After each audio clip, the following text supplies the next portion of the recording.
Go ahead and get started. Welcome to the June 8th meeting of the Policy Committee. We're just getting situated here. I'm gonna turn it over to Megan. We are going to move the agenda around just a little bit to address the two issues that are not related to the tech policy, since they were on our agenda last month and we didn't get to them. And then we will move on to talking about our proposed policy for tech and the repeal of 134 and 137. So Megan, I'll kick it over to you. All right. Good evening, everyone. As you just referenced, what we'd like to do, given that we believe this is a shorter agenda item, is discuss 3B on the agenda, which is the administrative regulation for access to district facilities. There's two minor revisions. One we had discussed before. The one that I'm going to point out first is on page 43, which is including specific reference to the prohibition of electric scooters and electric bicycles on school district property. So among the list of things that are prohibited on school property, we are adding those two items to that list on page 43. And any addendum or attachments that also refer to that same set of prohibitions will be updated accordingly. The second item is just a brief re-mention of an item on page 49, which is the addition of campus aides, and as well as the updated hourly rates for next year's support staff for use of facilities. So those are the revisions that are noted there. Thank you. Policy Committee, any concerns on either of these items or questions?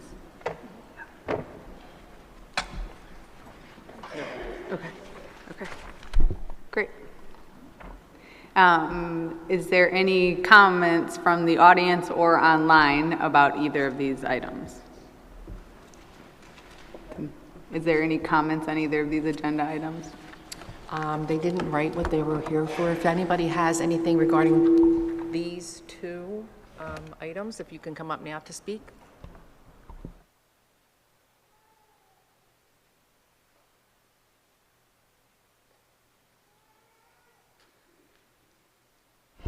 Okay. Yeah. Amy, is there anything in the chat? No? Okay. Okay, so we are okay to move that forward. I have 4 votes to... Yes, thank you. Yeah, and they are administrative regulations, so we don't technically vote, but in the spirit of collaboration, appreciate it. Bringing us in, Megan. Okay, great. Okay. You can orient it.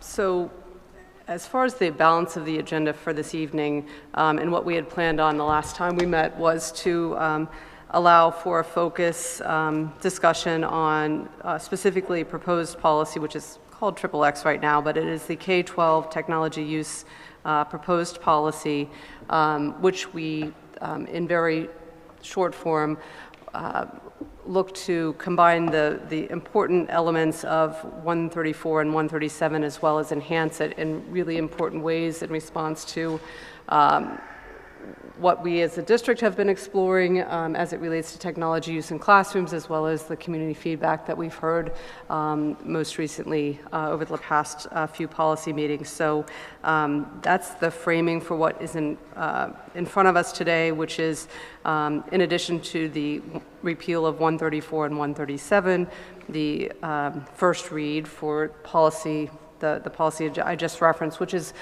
being proposed as a first read again because of the changes that were made since the last time we met. So we are not moving it forward for recommendation for adoption this month, but we brought it back to review as a first reading in light of the significant revisions to that initial draft.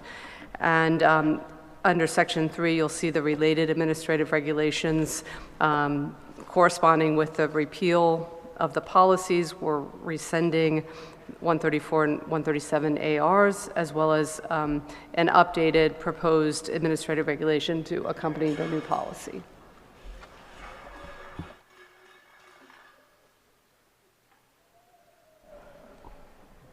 Okay. Okay, great. So we're going to do policy a little bit different tonight. Sometimes, we like to switch it up.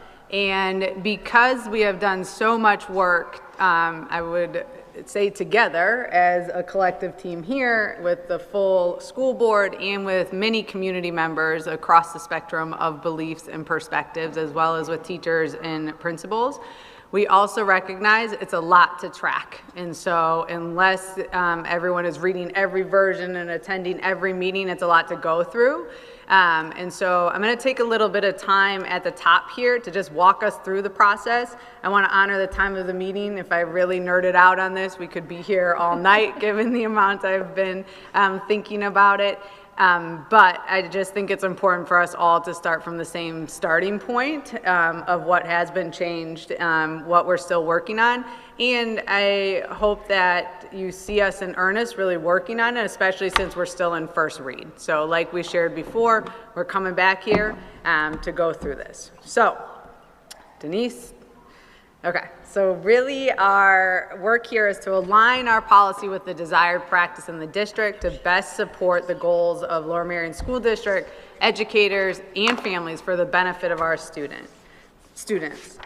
What we went through and what we go through whenever we're reviewing policy is first really recognizing it's an ongoing iterative process in partnership with the board and administration to come to what do we want to see happen and what is actually viable in schools with our practice, with what we believe and how we do this work. And so we go through asking many questions of what is the current state, how do we consider that, what are we thinking for changes, and how do we want to have progress or accelerate our change and or slow down change or do things differently. Since November, we started out with our go ahead, Denise, the technology curriculum. Technology was covered in the curriculum committee on November 11th. And at that time, we also brought in the policy. And that's part of the reason on Monday nights, usually we have curriculum and policy together because those two things should go hand in hand. After that, the policy committee, administration, and curriculum leadership of the administration including supervisors and teachers and principals, met to really think about the feedback we had heard, what we want to have happen, and questions that were asked post those meetings. Throughout this time, since November, we've been engaging in community conversations as well as stakeholder conversations. There's now been about 4 iterations of the policy, and those have been discussed across the gamut. And then really our goal, because it is timely for the school year, is to finalize the policy in advance of the 26-27 school year and also have a pretty clear direction going into the summer so that admin can prepare schools with our new expectations to take effect with kids this fall. What we've heard across the board is concerns of too much tech use, especially in K2 and 5-6, lack of clarity on how it's being used, some families enjoying the tech resources and satisfaction with tools that we're providing, having trust in our teachers that they know how to best use the tech, wanting more family choice, desire for folks to trust our teachers more in how they are making decisions with tech, and then just the need for clear values and perspectives on the purpose of tech versus procedural or operational guidance. From admin and teachers, a lot of the same themes, to be honest, and real appreciation for curriculum supervisors, teacher teams, Dr. Ranelli, and others piloting the technology resources with them, having teachers and principals be able to weigh in on how they think the efficacy is going. Some confusion on what's required versus what choice, some perspectives on tech tools being more effective than others, and then also the need for clear values and perspectives. When we did a deep dive on our policy 134 and 137, what it really revealed is that this is an outdated policy because it is not focused on values or the purpose of tech at all. It's a device management policy. And really, it was introduced when that was what we were doing with technology in schools. It doesn't reflect current best practice in education emerging research, student development needs, or community expectations. It's not up to date, and really we realize we need a total revamp to meet the current state and incorporate what we're hearing from families, teachers, and our administrative leaders of what we want to be true in our district for tech. So really, when we talk about why we are moving to a new policy, in proposing this new policy, it's because we are aligning our policy with district practice to support our Lower Merion goals for educators, families, and students. And because we want, in the same way families, we've heard from families and teachers across the board, we want this in place for next school year. We don't want to be a district that is talking about doing changes in alignment with what we want to see for our kids for years to come, when we have that opportunity to start some of these practices now. What we know is that since these original, I alluded to it, but just to be crystal clear, since this policy was originally put in place, 134 and 137, technology has moved from devices and really gone into thinking about what those policies address were really how students use district technology, what activities are prohibited, how would devices be managed, what monitoring and filtering protections are needed. While these are important questions and need to be addressed, they don't fully address the broader role technology plays in education or frankly our society today. And so what we are proposing tonight in this first read and have been proposing is a consolidated policy that modernizes our technology framework and is anchored in what is best for kids, because we're anchoring it in teaching practice, educational outcomes, and what we want our students to be doing. I do want to note there's been some question if we're repealing 134, does 134.1 stay intact? And it does. 134.1 is a separate policy, and that is also intentional of us keeping an AI policy separate from a technology policy, because it is best practice to have them separate given how dynamic AI is, and our ability to respond to those needs is what is being recommended and recognized as best practice across the country.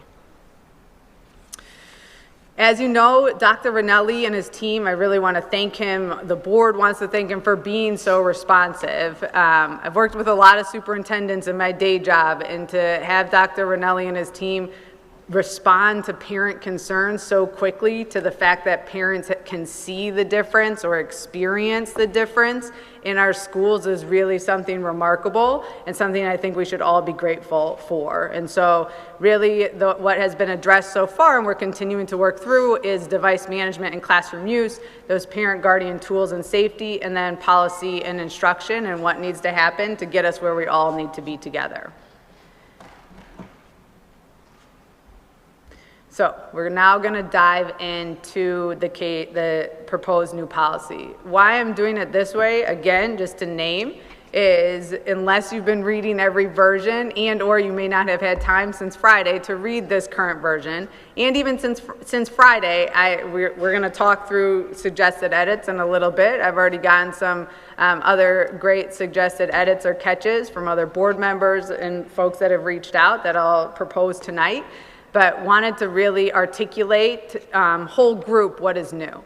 And so at our core, what this proposed policy, based on the feedback from our educators and families, is that the policy affirms that our board, our administration, and our district believe that teachers and relationships remain central to learning, that technology is a tool, it is not a substitute for instruction, that student use of technology should be developmentally appropriate, that technology should be used when it's meaningful and improves teaching and learning, and that students should continue to engage in reading, writing, discussion, hands-on learning, and other non-digital experiences. And when those are available to us instead of technology, that is what should be prioritized. Very concretely, I'm going to walk through what the changes are by grade bands, because this is some of the questions and feedback we've received the most, and that some of the desires of families and community members that we needed the most.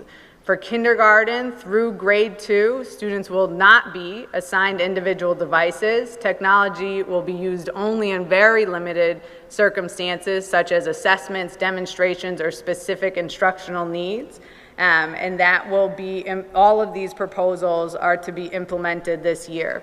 We heard from many families, they don't want a class set of iPads in the kindergarten first or second. Guess what? Neither do I. I'll have a kindergartner in 2 years, as well as I have middle schoolers now.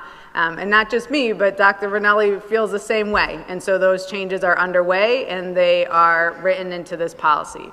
3rd and 4th grade students would have access to devices during the school days only at the direction of their teachers and under teacher supervision with a concrete objective. And devices will be kept in a cart or in a central location. Devices will not go home.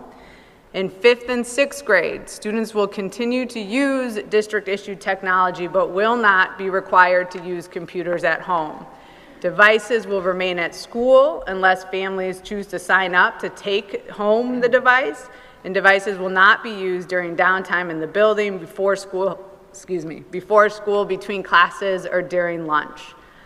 In 7th and 8th grade, students will gradually assume greater responsibility for technology while continuing to operate with the defined instructional expectations.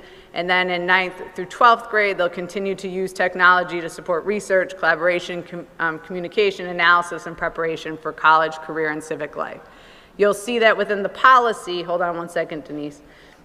You'll see within the policy that it's even further defined about what that looks like, but all of these changes, especially in K through 2 and 5 and 6, are meaningful responses and directly a result of the community conversations that we've been having for the last 8 months.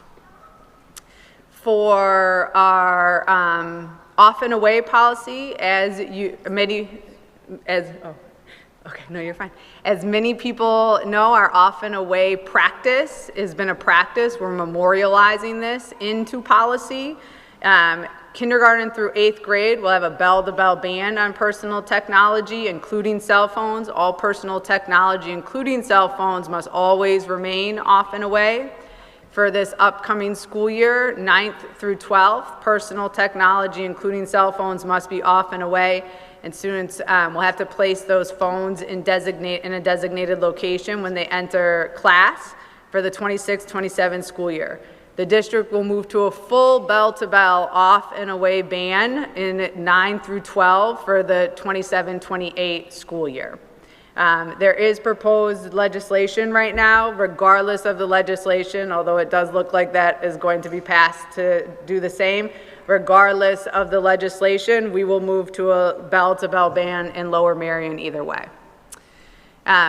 Just to name, as always with all of our policies, we continue to protect, not with all policies, we attempt to do this with all policies we do, but this is specific to tech. We will, of course, meet any accommodations that are required by IEPs, 504s, or other documented learning needs.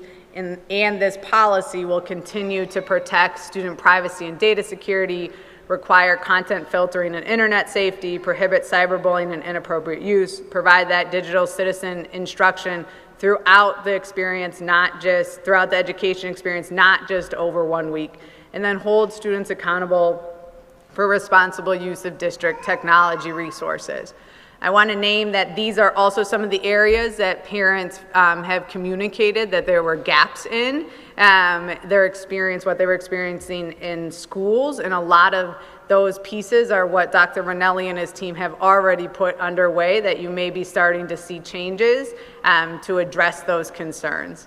I also want to name a point of feedback that we heard throughout our time, just so people can understand where we're coming from. There's a lot of talk about how are students held accountable for responsible use given the addictive nature of technology.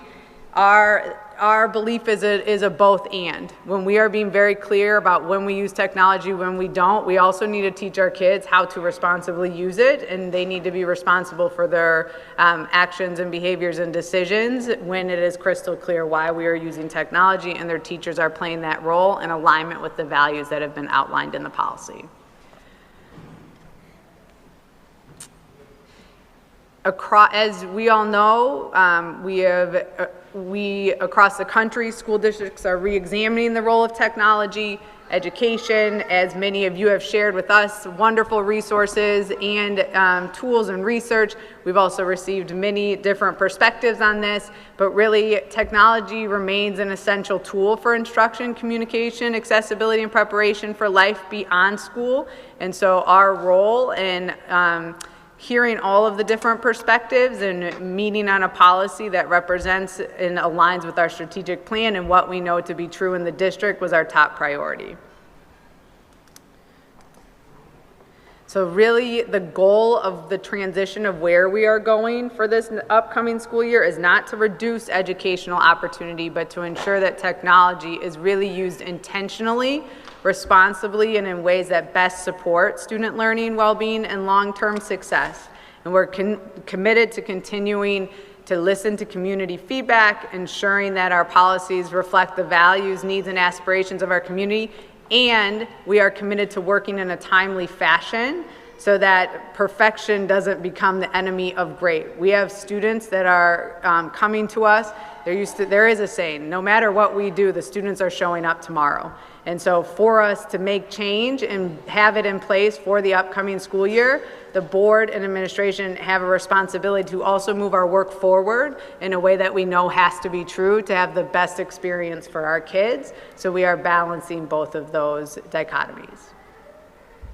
Finally, just to bring everyone into the timeline, just wanted to map this out so people are clear.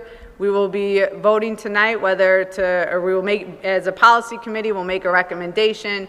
Tonight, I'll put forth a recommendation to repeal 134 and 137, and hopefully in our board meeting next week, have an official vote to have those policies repealed as they are obsolete given their original intention and what we are proposing here.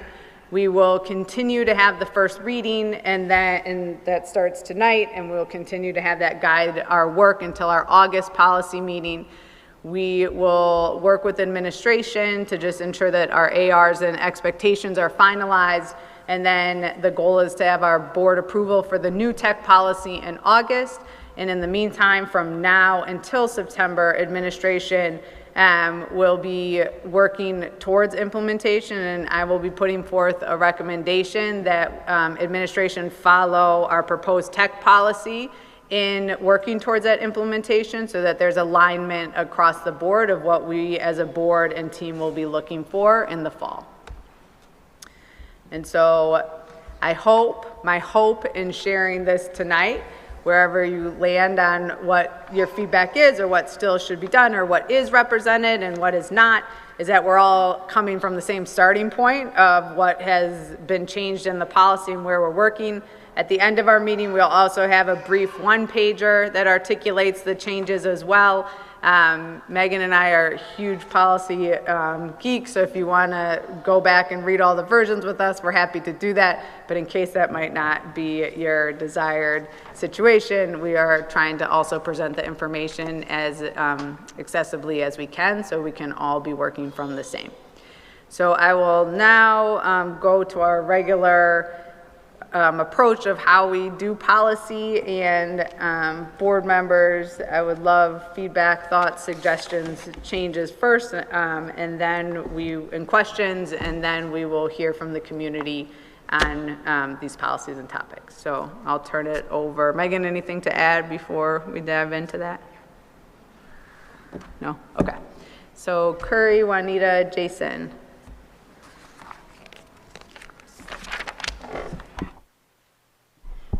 Thank you, Anna. That was really helpful to walk through. Could you do me a favor? And you said you had already looked through and got some feedback from other board members on the policy. Could you share that with us all? That would be helpful to start there. Yeah, so I got some feedback. It was more on specific language suggestions. Sorry, let me get to the right page. There's a few places that in 7th and 8th grade we talk about consequences, but in high school we talk about accountability, and so wanted to accountability to students' rights and responsibilities, so wanted to be crystal clear of is it consequences or accountability, whatever the language is we choose, that it is consistent. Anna, I'm sorry, could you please tell me what page you're on? Oh, yes. Thank you. The policy starts on page 1. The language that I was referring to was in the progression for, I believe it's for cell phones. Yeah, on page 16.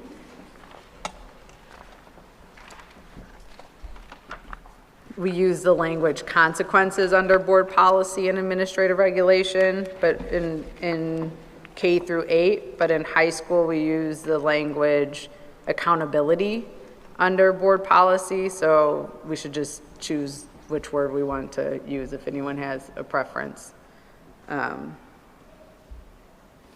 That was one piece of feedback. The other piece of feedback was in the progression, guiding principles for student use progression.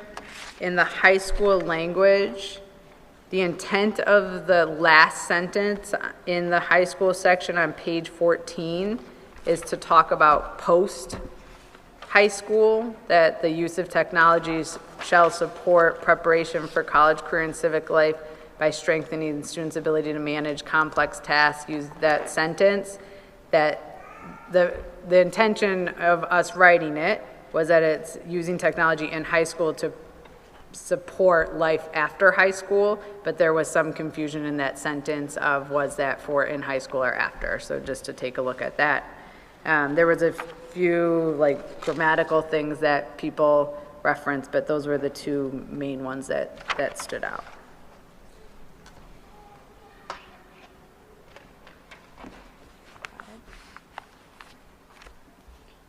Jason, you want to jump in? You want me to start it off? All right. So first, before I just have some comments and questions about it or suggestions, I want to thank Anna, Juanita as co-chairs, and Dr. Anelli and the administration for all the efforts to revise the policy, to make it safer, to make it more aligned with the goals. I think it's a great start. And I have a couple areas that I would just suggest making some changes to. And also, I appreciate the presentation that you put together. I think it's clear in that. I guess, so I would start off with, on page 3, so we're not talking about the administrative regulations, we're just talking about the policy right now, right? And the page number at the top. Oh, I'm on my own, sorry. It is, I printed it out earlier, I apologize.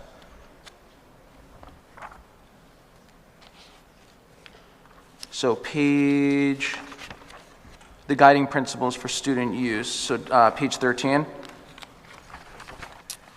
So I guess we call it as guiding principles for student use. So I think, in some of the areas we talk about the teachers and diagnostic testing purposes and, other things. This I look at as a policy for really just the control of the students having the technology pieces. And the reason why I say that, I'm gonna go into that in a second, but I think that having done or worked on policies for many years, I think that we want to make it as clear as possible, least arbitrary, least subjective. And I think that some of the language, like shall serve as a clear educational purpose, like we don't really have that defined. Like there are other areas where I think there's a little bit of ambiguity and subjectiveness that I think in a policy we want to try to make it a little bit clearer. On early elementary, K through 2, I don't see why we need anything beyond where it ends grades. Any use shall be, I don't know why we need any of that. I think for diagnostic testing, I would want to know what that testing is. And I would think that through K through 2, a lot of it is probably reading and writing that is done by hand anyway. I would think that in a lot of these situations, like whole class demonstrations, we don't need iPads, or at least my suggestion would be is we don't need an iPad. We just spent, I think $1.5 million on these whiteboards in all the classrooms. The teacher can have a computer or an iPad, and if there's a need for a whole class demonstration, they can show the whole class.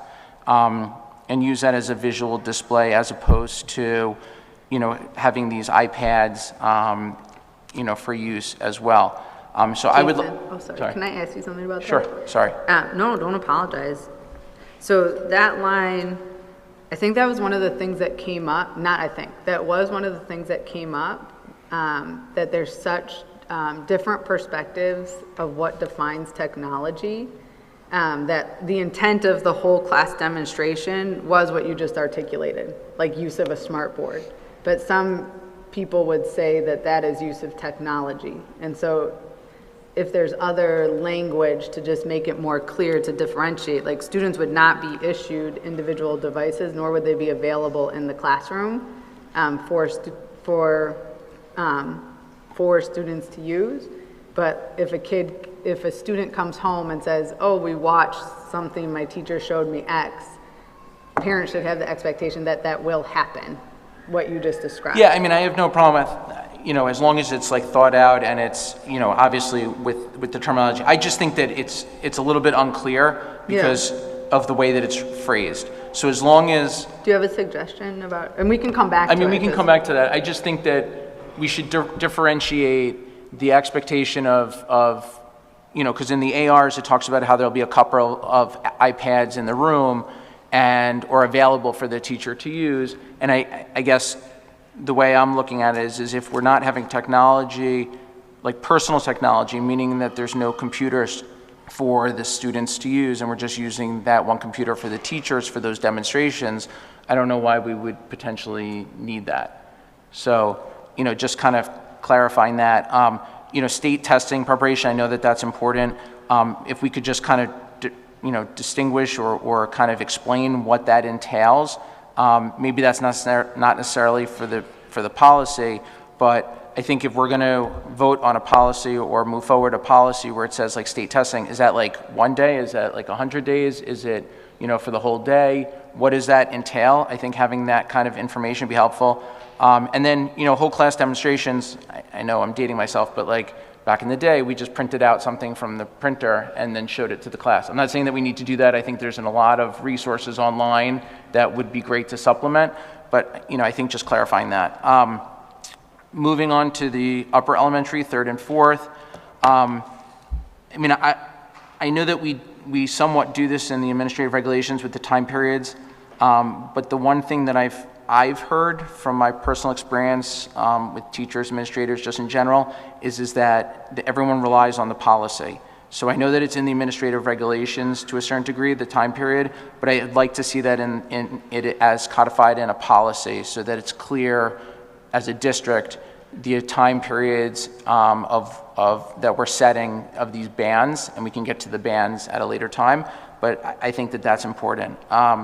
Going to 5th and 6th, so I think it's great that we're not requiring it to be at home. I think this causes a huge problem where you have the option of some parents saying to take them home or not. Not to go on a tangent, but a child in my daughter's class was given an Apple Watch, and now every other child comes home telling the parents that they want the Apple Watch as a result of it. It's just, if half the kids in the class are able to bring home a laptop, I think that creates an environment where it's a fight between the parents and the children and back and forth. And I think that having continuity and consistency, even a bigger picture, is the continuity and consistency. If the work that's being provided at home doesn't require a computer, because we're going to continue on with homework and other things, I don't know why it would even be an option to bring it home if we're creating a curriculum where 5th and 6th graders don't need the computer at home. So, and then I would also, with the time periods, I would suggest maybe like, what about dismissal? What about bus rides? Does that include if children are taking it home, it's more for the older ones, but like for 5th and 6th grade, is there an expectation that they can play on the bus? I've heard that from a lot of parents, that kids are on the bus playing on the computer. And then also the dismissal time, if there's a period of time in which they have to dismiss. Upper middle school, 7th and 8th grade, I'd like to suggest the limitations that we have in the previous section about times when it can't be used. The same thing for 7th and 8th. Again, I don't have as much clarity into this, but I believe the 5th, 6th, 7th, and 8th all come together before school and after and at dismissal. So if half of them are on the computers, everyone's going to just go around the computers. So if we value and appreciate the need to not have the computers for 5th and 6th grade, and the 7th and 8th are bringing it home, then I would suggest maybe that, you know, during those downtimes, we have similar downtimes for 7th and 8th. And then also the time periods, you know, the suggested time periods for both 5th, 6th, 7th, and 8th, and then 9th through 12th, what the expectations are. Should I go on? Sorry. Safety, monitoring, and privacy. So we talked about how we have an affirmative responsibility, but from all the stories that we hear from parents getting up and talking about their experiences and with their children, I think we need to do a little bit of a better job with that. I don't know how, at my work, I can't go onto certain websites, yet here it seems like we're trying to be reactive instead of proactive. I'm not an IT person, but if there's a way to maybe start with a closed system and then allow websites and go that way, as opposed to allowing the universe and then trying to restrict, it seems a little counterintuitive. But in all of our work, in all of our, you know, at work, I mean, they block my website if I go to something. Well, I don't do that, but I'm just saying if I did go to that, they would block it. So Then how do you know, Jason? And then, you know, maybe if we did do that, what we do is that if someone wants to add a website, you know, there's a mechanism where they can send an email to IT, and within a short period of time, it's responded. So, you know, we have heard from students that have said for research purposes, they can't get onto a certain website. Maybe in those circumstances, we have a mechanism where they can, within a short period of time, can get access to it. And then, sorry. And then the only other, like, overarching, I know we talk about this a little bit about classes to learn and benefit on the computer. I think we should further develop with that. Typing classes, like actual typing classes, so children can learn how to type. I didn't see that in there. I would also, especially for 5th and 6th graders, it appears that there's a reliance on taking notes during class. So is taking notes considered part of that time period that they're going to be on the computer? Does that calculate into it? Because from what I've heard is that some students are on the computer the whole day taking notes in some of their classes. So how are we addressing that? Can we create environments, 5th and 6th, 7th and 8th, 9th through 12th, where, you know, at least in 5th and 6th, maybe 7th and 8th, where there's times where we write notes on paper, or we give people the option. Again, we run into that issue. Everyone's going to want to do it because they're using the computer. But maybe we think about a way to, you know, have true downtime, and that's not just about ed tech. That's about being in front of the screen and the damage that the screen has on eyes and everything like that. So if they're in front of the computer the whole day, even though it might not be on a program, but they're sitting there on the notes, I think that we can do better with that. And then the last thing is that I saw that we're creating, that the administration's going to review it. I think maybe we make it a little bit broader. I'd like to see if there was a way. Some people get turned off by the name task force, but like a task force of, you know, administrators, teachers, people of the board, parents, who are annually reviewing or evaluating the policy, looking at things that have worked, what things that aren't worked, and kind of evaluating that and determining it. So, but I don't want to take away from the fact that I feel like we've done a really good job with moving this. These are just comments and you know, things that I suggest that I think will make it stronger, more effective, and more aligned with LMSD's goals. So thank you. Thanks, Jason. Juanita, did you have? I think my only comment, well, maybe a couple, back to what Jason mentioned regarding diagnostic testing. I think it would be helpful for families, again, to know specifically what those testing is going to look like in the early grades, so that it will be helpful for parents who can also help their kids prepare for those testing in some ways, including some parents might have tutoring, or they may have other homework help centers that can help focus on that. So I've also heard from many parents, committee members, about what they would like to see. And I think that we're on a good path here. And it's important for us to keep in mind that we plan to keep this in constant guidelines and monitoring to make sure that it's effective. I've also heard from committee members who have heard from their constituents. Many people have expressed, both here from committee members, that they're not anti-technology, that they want to just make sure that we're approaching this in a healthy way. Myself, I'm a parent of a 7th grader, and I think it's important too that I think, who was it, Curry or Anna might have mentioned the citizenship and the partnership. One of the things that I'm doing now is constantly reiterating to my son that this is strictly used for educational purposes, nothing else. I'm going to be a watchdog. He's not going to like it. He doesn't have a choice. This is the age that we live in. During our times, it's probably was something else. But I'm approaching it that way so that it's instilled in him, because further down the line, when he goes to work, as we all have our workplaces, we're responsible for being on our personal devices.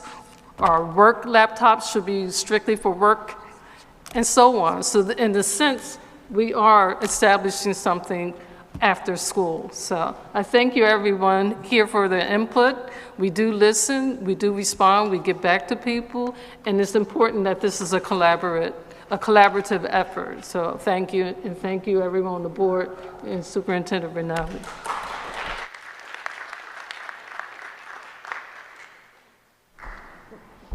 Okay, I'm going to first take a minute to talk about the balance between the role of a board member and then the role of a parent and a community member. And I think this is what's really tricky in doing the role up here. It's really hard to sit up here because one of the things that you do all the time is that you have to almost like, you have to play both roles, but so often what you have to do is think, what is my job when I'm sitting on this side of the table?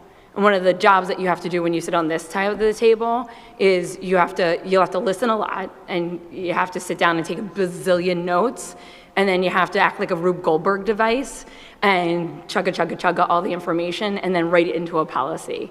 And then you have to get yourselves out of everybody else's business up here and give them the advice and the information that the community tells you, and give them goals, guidelines, and roadmaps and evaluation tools that you hold them accountable to, and milestones that you hold them on point to.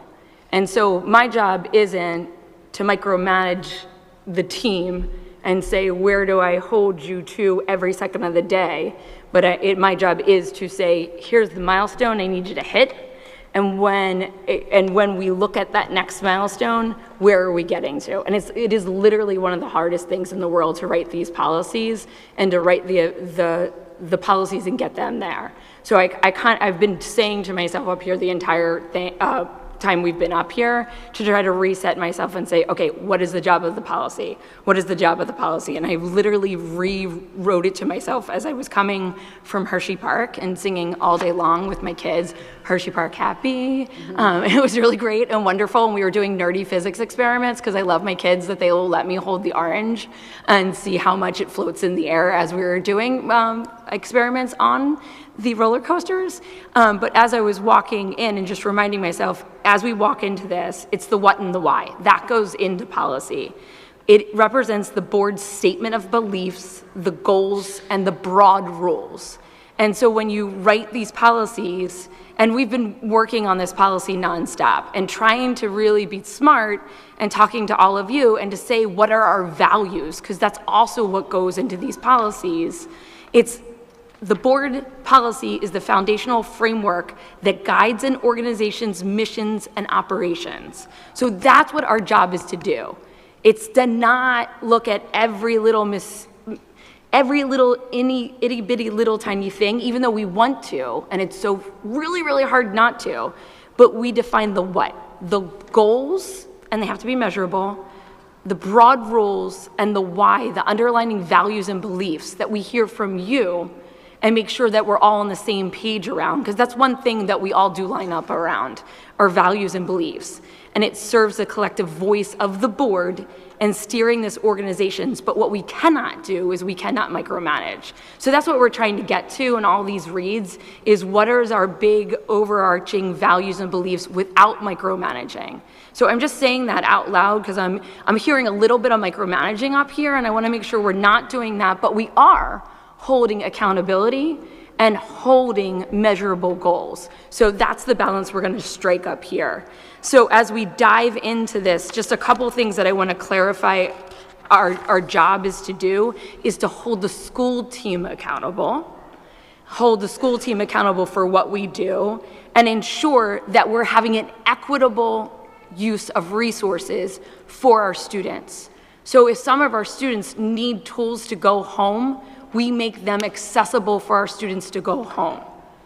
And that means some of our students do need tools to go home because they might not be at home. So that means we need to do, we need to do things like a library would do.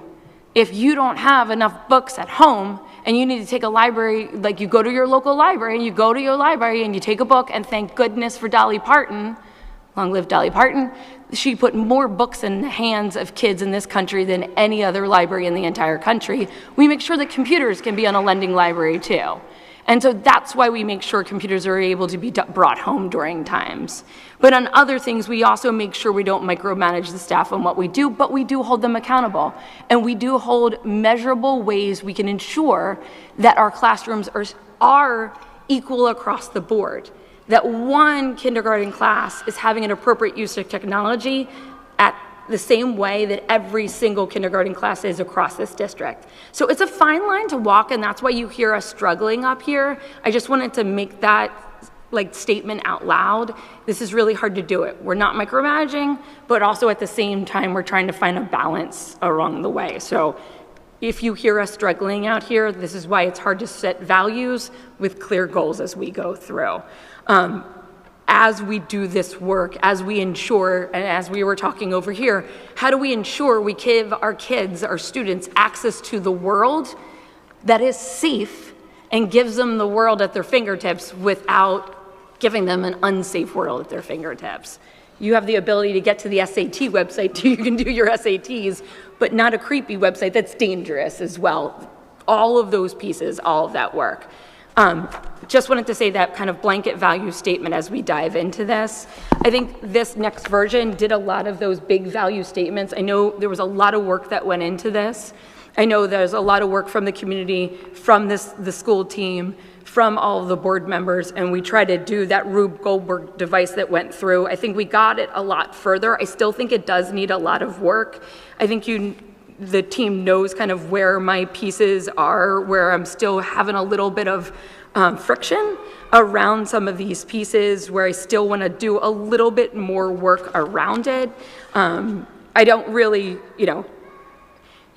my biggest areas where I still want to think through a little bit deeper are around privacy, especially on anything around third party. I still want to think a little bit more around the intersectionality between the policy and how it intersects with curriculum, because I hear so much what people are talking about, and it's not the policy, it's the curriculum. And so if people keep bringing up these things and they're talking about it in policy, and it's actually not policy, it's curriculum. So we talk about what I hear is slow reading, what I hear is, looking at handwritten notes, all those things. So much of that is actually in the curriculum planning. And so how do we strengthen that in this policy work, that we pull it back to evaluation and assessment that's actually happening in the curriculum planning phases, and strengthen that work in curriculum. And then the only other thing is I really do want to think a little bit stronger around how do we strengthen the phone and social media around the high school years. So that's my 3 big buckets. I'm going to keep them broad like that, but this was a really big movement from where we were, I don't know, was that a month ago? Not even. So this is a huge movement forward. We've got some more work to do, but I do want to remind all of us that this is policy here, and this is not us. Goals, values, measurements, and evaluation, not micromanagement. So that balance we have to find that, strike at that balance. So thank you.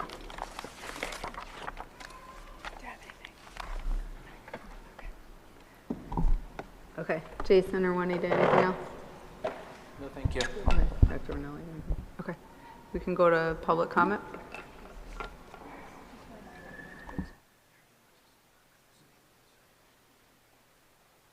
Sorry about that. We're going to start with our students. We have Max Brody, then Anjali, I think Garish, Millie Ballin, sorry. And then, very tiny handwriting. Is it Sasha? I think it's Sasha. Yes, it's right over here.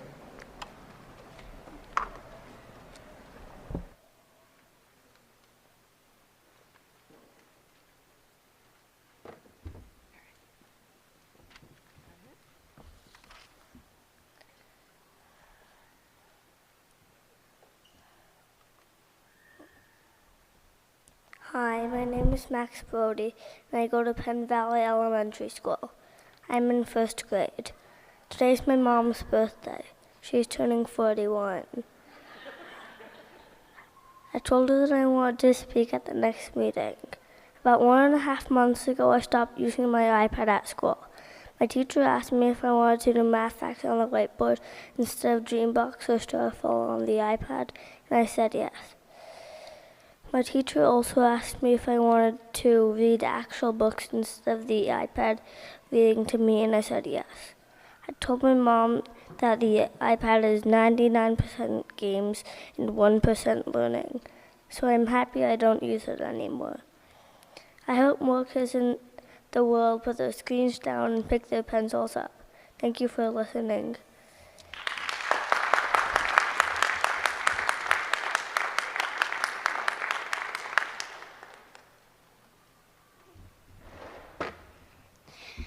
Hello, my name is Anjali Girish. I go to Kinwood Elementary School and I am in 2nd grade. I just want to make the point, the Chromebooks and screens aren't very healthy. Like for our eyes, they're gonna start getting red according to my dad. And also, why do we need to use a Chromebook when we can use so many other good resources that are healthy for us and, more fun? Well, the Chromebooks are more fun, but like the games on there you have an open screen to that, and on a book or a piece of paper or a packet, you don't have access to games. You do your work, get it checked, and then you can do a choice that's not on Chromebooks, because whenever there's a choice on Chromebooks, most people do it. Like most of us in my class use Chromebooks instead of a piece of paper and a pencil or a book. So So I just want to make the point, Chromebooks are funner, yes, but the proper healthy learning is better for us. Thank you for listening. Hi, my name is Millie Balkin, and I'm in first grade at Gladwin Elementary. The screens I use make my eyes hurt, but reading and writing on paper doesn't. Please give us more books, not tablets. Tablets are not good for your brain, but writing and reading are.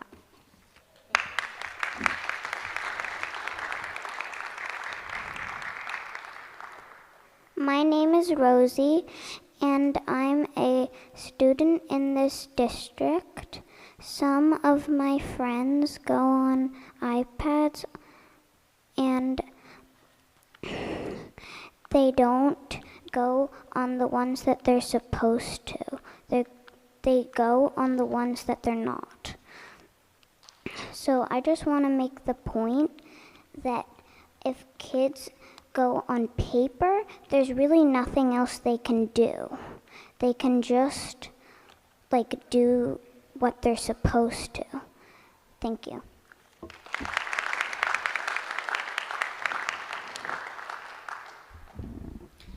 Good evening. My name is Jacqueline, and today I'm speaking because students deserve a voice, a real one.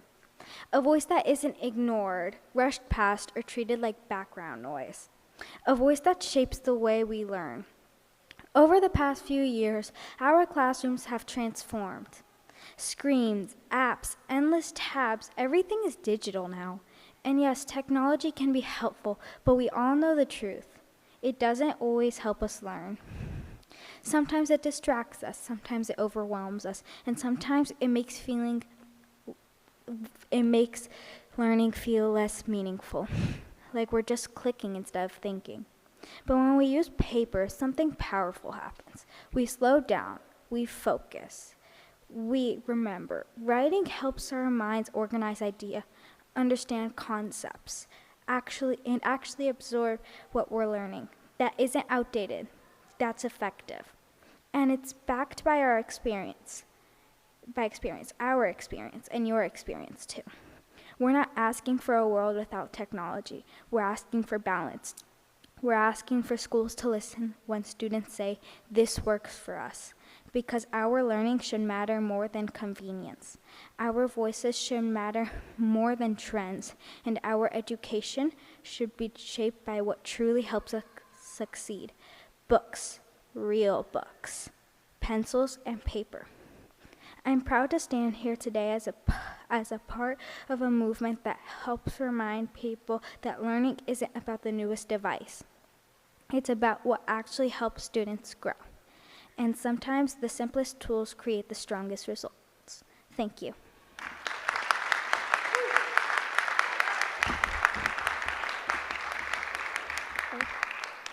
Good evening. My name is Sasha, and I'm in 6th grade, and I live in Wynwood. At the beginning of the school year, I thought that I would go to Blackhawk next year. But now that you are talking about taking away the opt-out policy, it's not an option for me anymore. I don't want to learn on a Chromebook, and I would prefer teacher-based learning. I know that kids don't view it as a learning device, and they misuse it. When I briefly attended Blackhawk, the day I got my computer, someone sent me a Google document with 20 plus game links. I don't think I would do well in a learning environment like that. I urge you to reconsider removing the opt-out policy. Thank you.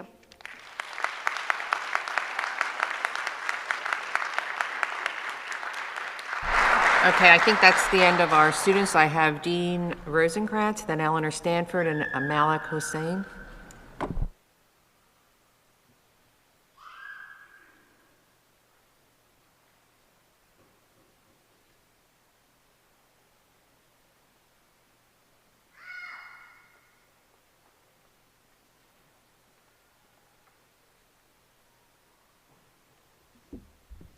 Hello, I'm Dean Rosenkrantz, a resident of Ardmore and a former teacher here in this building. Retired now. I want to talk about the first recommendation of this Pencils over Pixels group, and that's called transparency. And I'll start with the point that we all agree on, it's right there in the board's proposed policy on page 15, that there will be a periodic review of the policy, which includes recommending modifications and areas for improvement, which is a natural thing because technology changes so fast. We'll have to be reviewing this thing into the future. So this summer is not the end of this discussion by your own policy. It will be reviewed periodically. The question is, who will be included in reviewing the policy? And our group agrees with Jason Herman that a committee be formed with students, teachers, parents, school administrators, and of course board members to periodically review the policy. This will strengthen the review by including more perspectives, and it will not replace the board's authority to make all final decisions on policy, of course. The review committee would be strictly advisory. Now, when this review happens, whoever's going to do the review will have to have good information. Right now, there's a lot of conflicting information out there. I've heard that parents in our group are exaggerating how much time their children spend on laptops and tablets during the day. Are we exaggerating? We could argue about this, but let's not argue. Let's get the data and find out. I've also heard that the district has good guardrails in place so students are not using laptops for video games and TikTok. But some parents hear from their children that students are doing that many hours a day.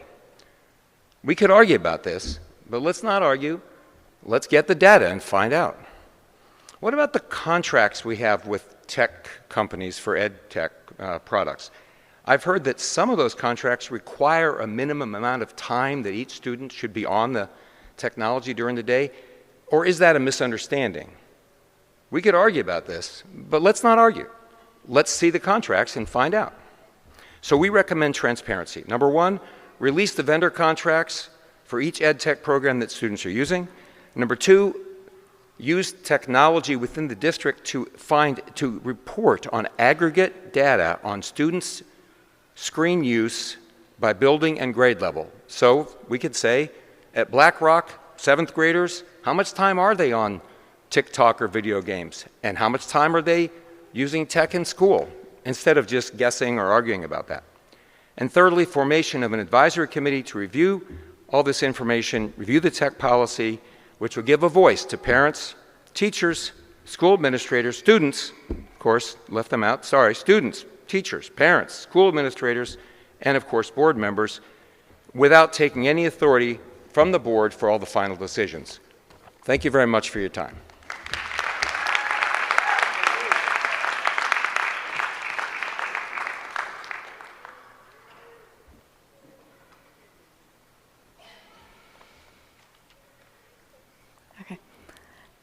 Eleanor Stanford, Narberth. As someone who has published 4 books and works very closely with language, I must say that the verbiage of this policy is clearly very carefully crafted to say nothing. It relies on empty buzzwords, magical thinking, and undefined terms. So I really want to thank Jason for pulling out some of those, but this document is rife with them. And when I heard Anna say that you're trying to align the policy with the practice, it started to make sense because that's backwards, right? You have to write a good policy and then make sure that the practice aligns with that. I want to specifically address the high school personal technology policy. To quote, personal technology must be turned off and kept in a teacher-provided alternative during periods. This is currently the policy, the off and away, and I can tell you from my kids' experience, it does not work and is not enforced. These are empty words. This policy forces teachers to either spend class time policing or to look away. Neither is fair to them or to the students. And it has turned the hallways and cafeterias into eerily quiet spaces, devoid of laughter, chatter, and camaraderie. The new policy states, the superintendent and/or designee reserve a right to impose a full ban during the day, including lunch and learn. Why reserve that right? Why not just exercise it? Every year, my kids tell me that their peers are increasingly more disconnected, don't have conversations, don't look each other in the eye, and spend lunchtime any second between classes, and often class time as well, glued to their phones. My friends who teach in public schools in New York City have told me that the bell-to-bell ban there has had enormously positive effects on both students and teachers. This bill has already passed both the House and Senate in PA. It's shameful that we would drag our feet. My son has only one more year left of high school. Why not just get ahead of it? I would also like to call attention to the district's mission in the document, which emphasizes kindness. It seems at odds with the bullying, abuse, and dysfunction that we have witnessed by a few board members throughout these proceedings. This behavior has been both shocking and deeply disturbing. It may seem distasteful to name it in public, but the cynical hollowing out of language in this document, combined with intimidating any opposition, are tactics that are threatening our institutions, from government to journalism to academia to, yes, our public school systems. I commend the board members who have exercised unwavering and principled courage despite the abuse heaped on them. They have my deepest respect and gratitude. And to those who have mostly remained silent, I know you are listening, and I thank you for your service. Now is the time to make that service count for our kids. Don't allow the district to hide behind empty language. Don't let the bullies intimidate and dominate you. We, the parents, teachers, and students of the district, are behind you.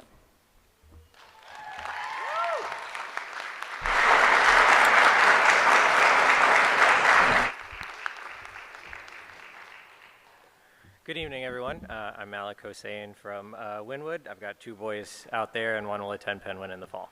The district must implement stronger content filtering, as Board Member Herman mentioned, and they should adopt an approved-only model where students can only access authorized educational sites. The main thing in the policy that I noticed that I want to talk about is the district mentions an affirmative responsibility to protect students and commits to implementing and maintaining filtering, blocking, and other technical safeguards to prevent such access to the greatest extent reasonably possible. Now, I've been personally concerned with the poor privacy record of many tech companies. I personally have 3 emails from class action lawsuits about data breaches, 2 from Google, 1 from Oracle. And so, it happens all the time. And, nowadays it feels like privacy is becoming a luxury. I know we've talked about equity, and it seems, if you can afford an iPhone, you can get privacy. Otherwise, you got to ship off your data to be sold to get something cheaper. So I personally was blown away when I found an ed tech company that promised to have no privacy risks, be SIPA, COPPA, and FERPA compliant. They also promised no annual subscription, no teacher training required, no data collection or sharing, no logins, no updates because security is guaranteed for life and deployment is a breeze, and there is no way, they say, to get around their proprietary filtering software. Now, of course, I was like, well, how are these guys even making money? But I know this is a real tech company because they don't use vowels in any of their names. And I actually got a beta release of some of their products that I'd like to show today, and the user interface has been amazing. Honestly, it feels like they've put in like 5,000 years of user testing into their content delivery method. And they have a patented teach, process, and practice educational flywheel that accelerates the learning process. Now, their main flagship product is, and I'm going to show it right here, is the TXTBK, the textbook. They said it doesn't collect any information, doesn't even know the name of the kid using it, and this feels real. Like, it feels like a real book. I do not know how a tech company created such amazing fidelity in their simulation, but it feels real. And the thing is, they told me that even with AI and quantum computing, students cannot break the filtering software and access YouTube, and hackers cannot steal the data. So I encourage the district to use this as a baseline for their privacy and content filtering needs.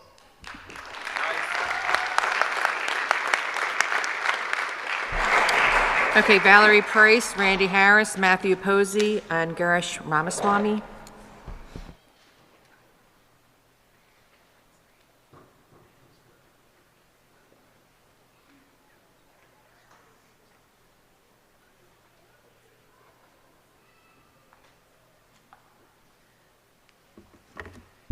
Hello, I'm Val Price from Wynwood. Thanks for giving me the chance to speak tonight. So I was just reviewing this new policy as I sat in my chair, and I think it's a good first step. I'm happy to see there's movement, but I think, as a few others stated, it's not doing enough on the internet filtering. It looks like it's just protecting students from porn. I want to see filtering of games so that my 5th grade son is not playing games while the teacher is teaching a lesson, is not playing games on the bus instead of interacting with other kids, is not playing games at home when supposed to be doing homework. I think we need a whitelist approach, as someone else mentioned, and make the computers really boring for the kids so that they pay attention in class. So that's it.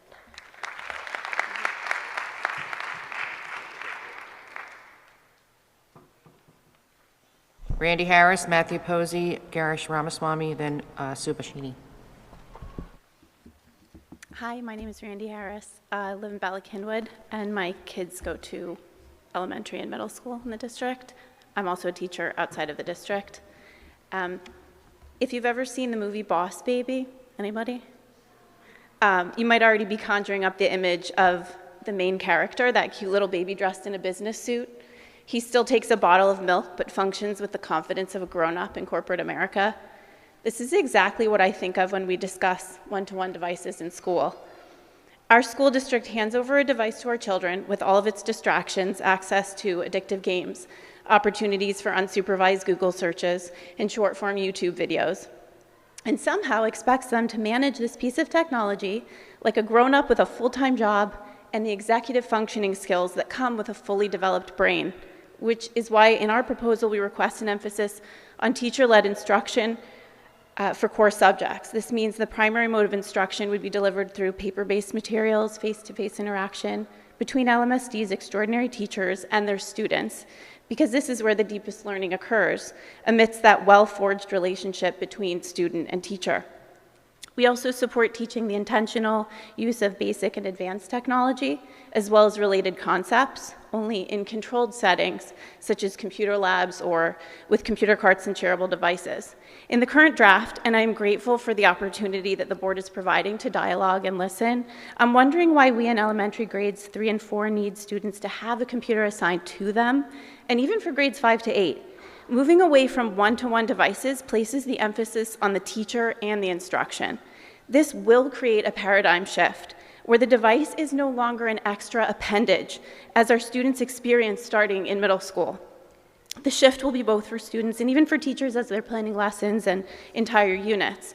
Along those lines, the prescribed minutes do not align with a teacher-led model. Though 90 minutes per day in middle school sounds small, it represents a still significant percentage of the school day. And finally, we support children who need special accommodations. So children requiring these must receive full support under IDEA Section 504 and the ADA, including all assistive technology. They need to learn and participate fully. At the same time, the corollary must also apply for students whose learning differences or medical needs are negatively impacted by the tech. While I understand the district must protect itself, until this draft leans more heavily in the direction of protecting our children, I also ask that you not dispose of 134 and 137. Till we know this new policy creates the foundation for protecting and preserving the mental health and safety of our most precious and vulnerable population, our children. Thank you for your time.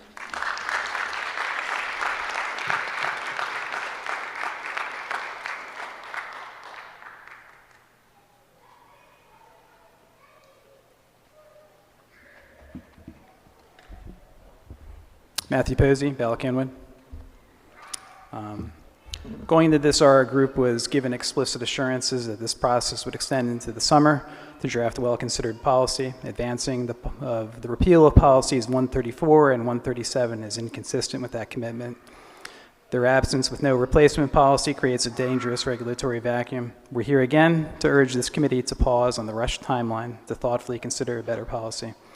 As written, this draft mandates one-to-one devices while shifting all accountability arising from their use to the district. Section 8 states, families shall reinforce safe and responsible technology habits in home, and later, families who need assistance establishing or enforcing limits at home are encouraged to contact school counselors or other appropriate staff. But enacting this policy prevents families from establishing those limits. Section 5 then declares that students remain responsible for their digital conduct, but the policy envisions no district responsibility for idle, unstructured screen time that this very policy creates. It wants the ability to harvest the data without acknowledging the consequences for doing so. Section 1 states that when technology genuinely amplifies human curiosity, it belongs in our classroom and in students' hands. Did Albert Einstein need Kahoot or iReady to deepen his understanding of quantum physics? Did Leonardo da Vinci need Gemini to help him visualize the Mona Lisa? Is this a public policy document, or is it a corporate marketing brochure? This draft stands on incredibly shaky legal ground.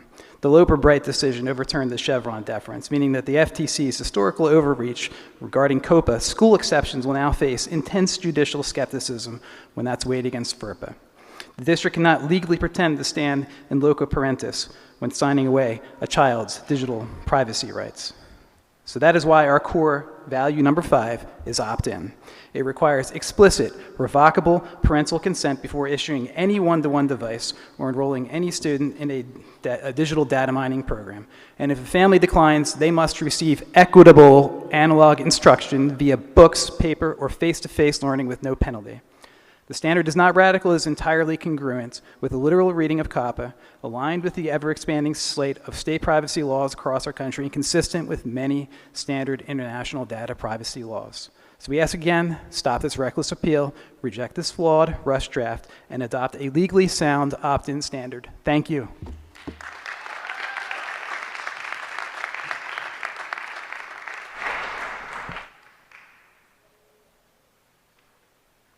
Hi, everyone. Girish Ramaswamy, Balakinwood. Thank you so much for taking the partnership to meet with a lot of the community folks over the past few weekends. Again, it's time away from your family, away from your priorities. We truly appreciate it. And this is a volunteer position for most of you. I'll just say two specific points about the policy. And those are things that you can actually implement, which will be easy. A lot of the people have talked about filtering and content, et cetera. A couple of things. Zero Tech Elementary. That's the lowest hanging fruit that we can actually take and implement. K through 2 does not need device for any purpose at all. Absolutely no purpose at all. Zero Tech Elementary. And 3rd and 4th grades can actually come back in the second half of the year. Probably start practicing for PSSAs from, say, February or March through May. That's the only thing. But if you guys say that, hey, we've signed vendor contracts with tech vendors, and that's why they need diagnostics, then that's not a good enough reason. So Zero Tech Elementary, K through 4. Time bands for 5 through 12. I just don't know what the basis is for 60 to 90 to 120 minutes. Here is what I would suggest. If the core curriculum, all the conceptual framework is going to be teacher-led, which is exactly what you guys say. If that's what's going to happen, then take that out of the picture.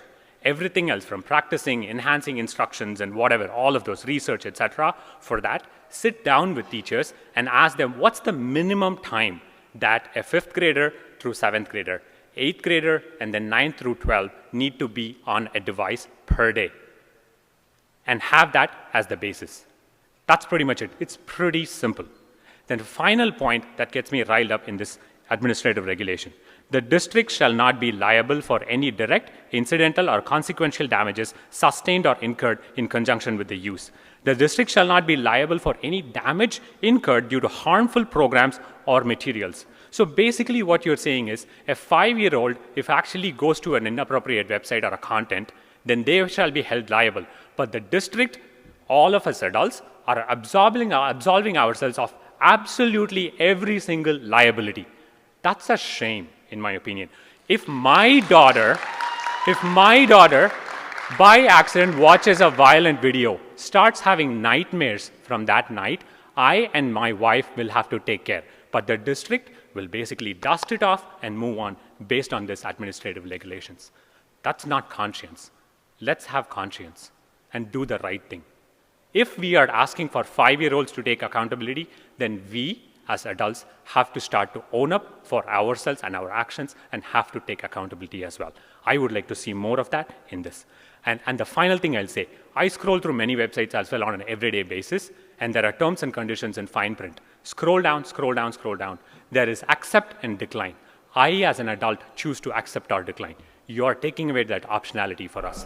Thank you.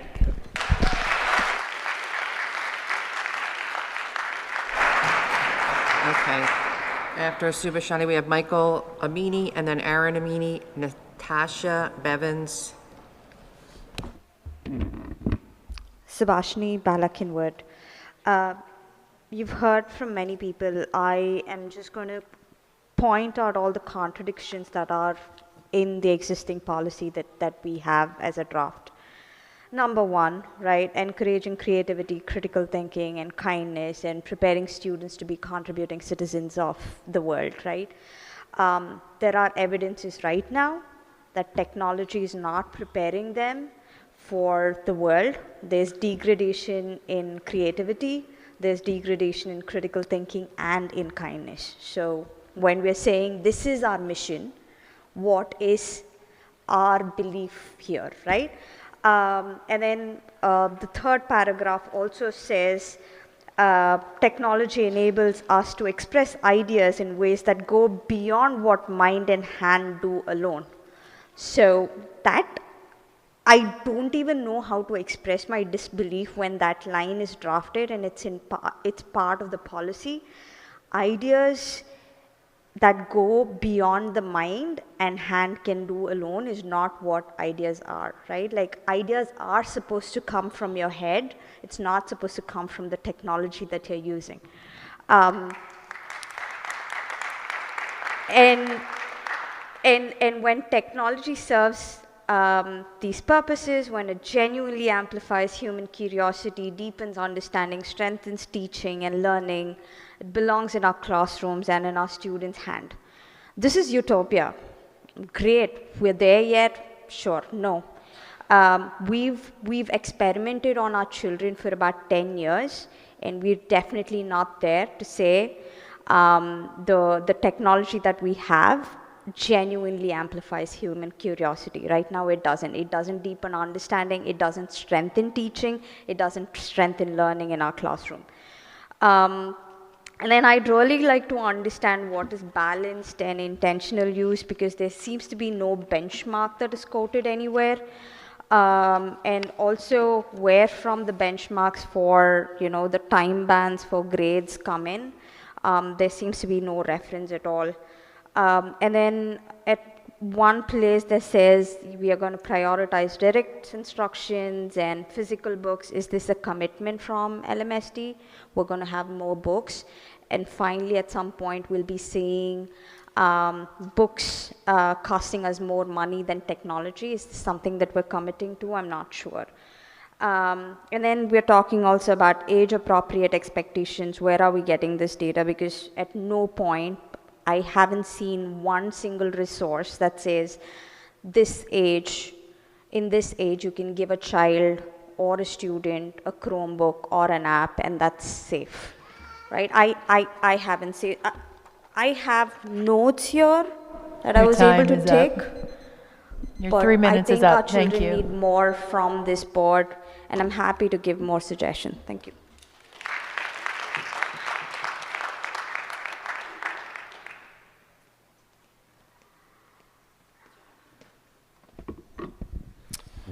Michael Amini, Bala-Cynwyd, good to see you all again.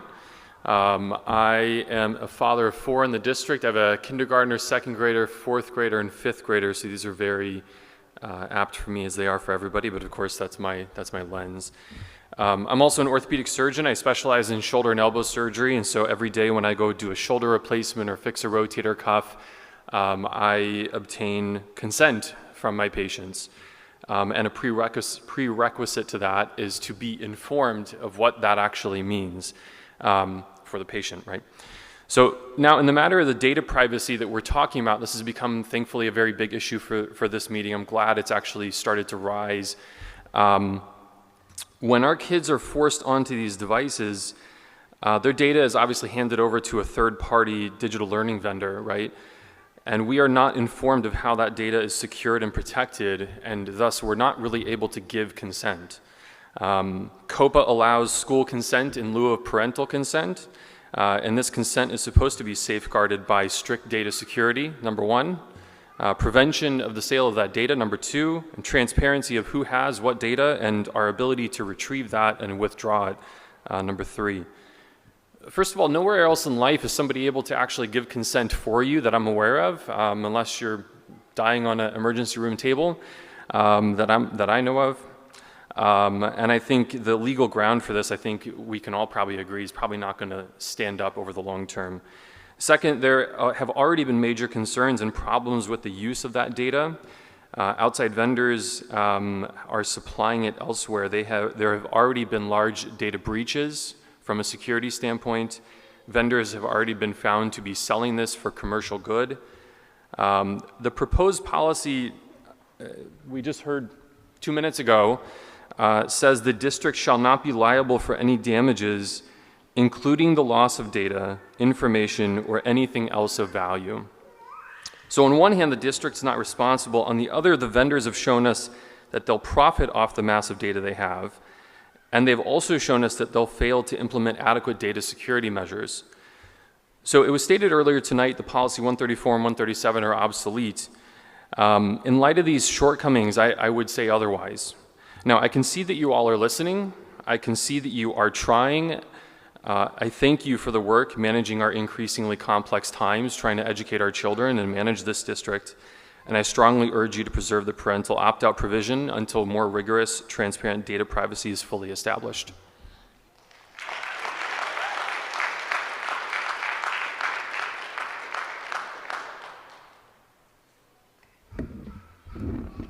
Hi there, my name is Erin Amini. I'm from Bala Cynwyd. In the last discussion, I mentioned that I'm a pediatrician and mom to 4 Lower Merion school kids. I gave many examples of the ways tech companies exploit children to gain their focus, attention, and their lifelong business. We're all here because we care about children as parents and as professionals.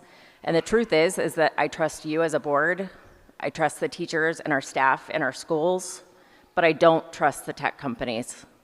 And I don't think that they're going to safely care for the best interests of our kids. I also don't think that when a carrot is dangled in front of children this age, they won't take it.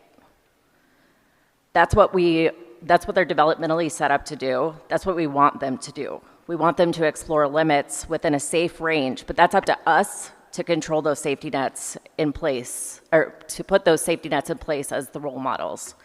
It's unfair to introduce computers stating they're filtered, but in reality, it's unmonitored, uncensored, and it exposes our children to content well beyond their developmental stage and places their safety at risk from a mental and physical health perspective, as well as from a data security standpoint. I know there are programs being implemented for monitoring, but I'd much prefer our teachers use their time to teach and connect with our kids and not police 25 screens in silence. As others have mentioned, kids are not small adults, and if we extrapolate the idea that they will need to understand a computer later in life, so why not start now? Why aren't we giving them cars? The earlier the better. I imagine that's because it would put others at risk to have small children haphazardly driving on our streets, but when it only affects a child, we don't have to be mindful of the massive impact this will make down the road. We need to make sure that neural connections are the strongest possible, leaving the mid-20s, and we do this through deep thought, back and forth communication, and connections with other humans. Point blank.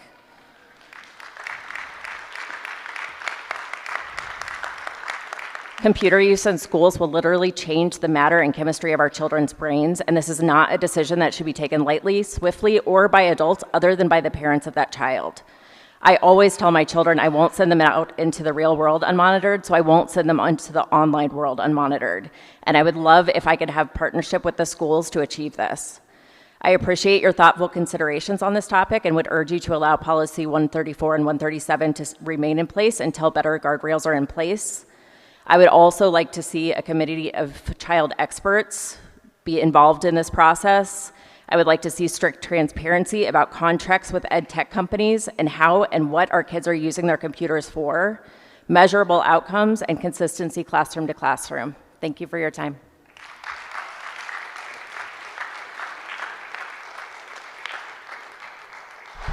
Natasha Bevins, then Jacqueline Emirzami, I think that's what it says, Margaret Thornton, and then Carrie Palmisano.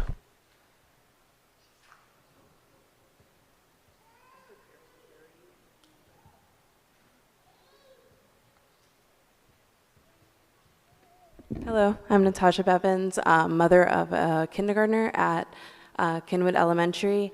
I think everybody that spoke is very articulate and very prepared, but I just want to urge you to take in consideration the fact that while the protections with an IEP and the other one are, given via diagnosis, sometimes deficiencies in vision are undiagnosed, and I was somebody that all through elementary school struggled to read even on paper, but made accommodations for myself over the years. By the time I was in dental school, I finally realized that screens were a really big challenge for me, and I was able to obtain diagnosis, but my learning was very much so stunted because of screens and the reliance of that when I was in school. And so I think it's really important, like everybody else is saying, to just protect our kids from something that they have to do versus something that is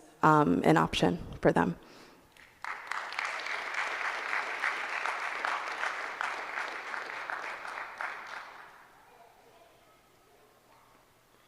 Joaquin Imazumi, go to Lower Marion High School. I'm here tonight because hot take feels like we're not being listened to. Ma'am? Ma'am? Ma'am? Thank you. So there are a few ways to show that you're listening, truly listening. There's active listening, where you show you are truly invested in what the other person is saying. And then there is, ma'am? Ma'am? Thank you.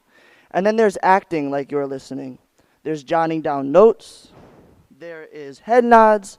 But when it comes to actions, catering to our needs, you leave doctor after doctor, mother after mother, student after student effectively ignored. We don't want head nods. We want you, our amazing school board, to show who is really in your best interest. But until then, we will continue to show up and fight for our rights. But damn, some emotional appeal would be nice. Let's try a quick exercise. I'm just going to say a little bit of the horrors I see every day technology causing our schools, and you can just listen, and if emotion comes out, please let it. First class of the day, I walk into 10 out of 19 kids scrolling on their phones. This is the whole period. Next, a class of 13. A girl blasting Joe Rogan on her computer, 7 out of the 13 scrolling on their phones, including the teacher. An AP class, surrounded by fellow nerds. It's an amazing thing. Several attentively on their computers, scrolling on Instagram. Third period, someone explaining how they sneak their phone under the desk. Later on, some kids in the back of the class bragging that even though they let ChatGPT write their entire final essay, Turnitin.com didn't notice, and they got away scot-free. Now you're going to tell me there's no other option. I'm writing today. Hand, pencil, paper, because I opted out, I'm writing. I learned that I can't spell basic words like proportion and sentencing. Now you're going to tell me there's no other option? I can't even spell my own language? I mean, how does this make you feel? Really? How does it make y'all feel? Good, bad, medium? I don't know. It feels like we're just getting jotting down notes, head nods. Okay, and we appreciate that. But we really appreciate when you give us dialogue, when you say what's going on in your heads right now. I'm sure you don't want to be here. I understand. Y'all are volunteers. We really appreciate y'all work.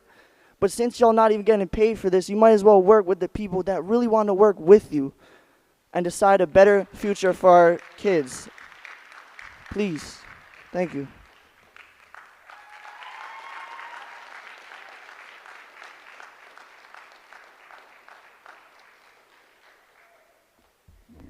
Hello, my name is Margaret Thornton. I live in Wynwood. I am a parent of a child that we intend to send to Lower Marion schools when he's a kindergartner in a couple of years, and I'm here in that capacity.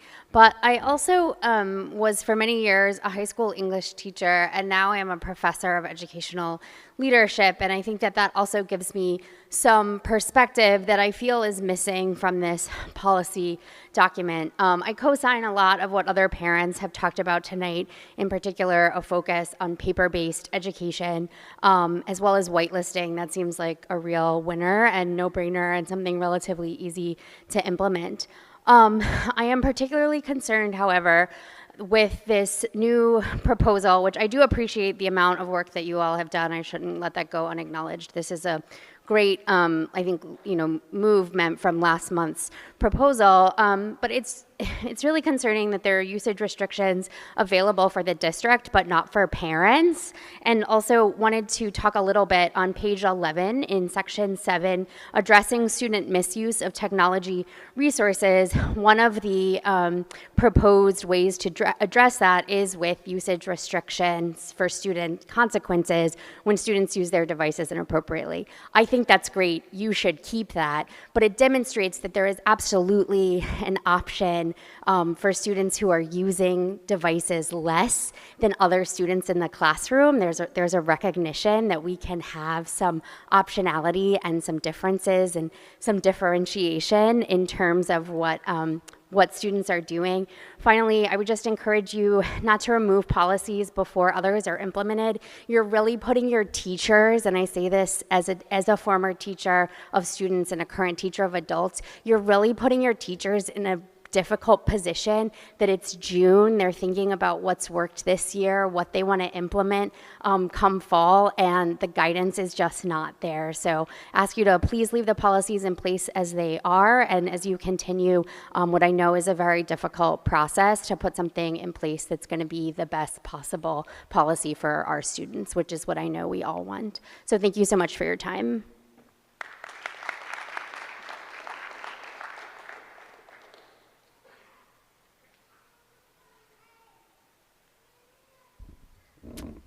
Carrie Palmisano, Marion Station.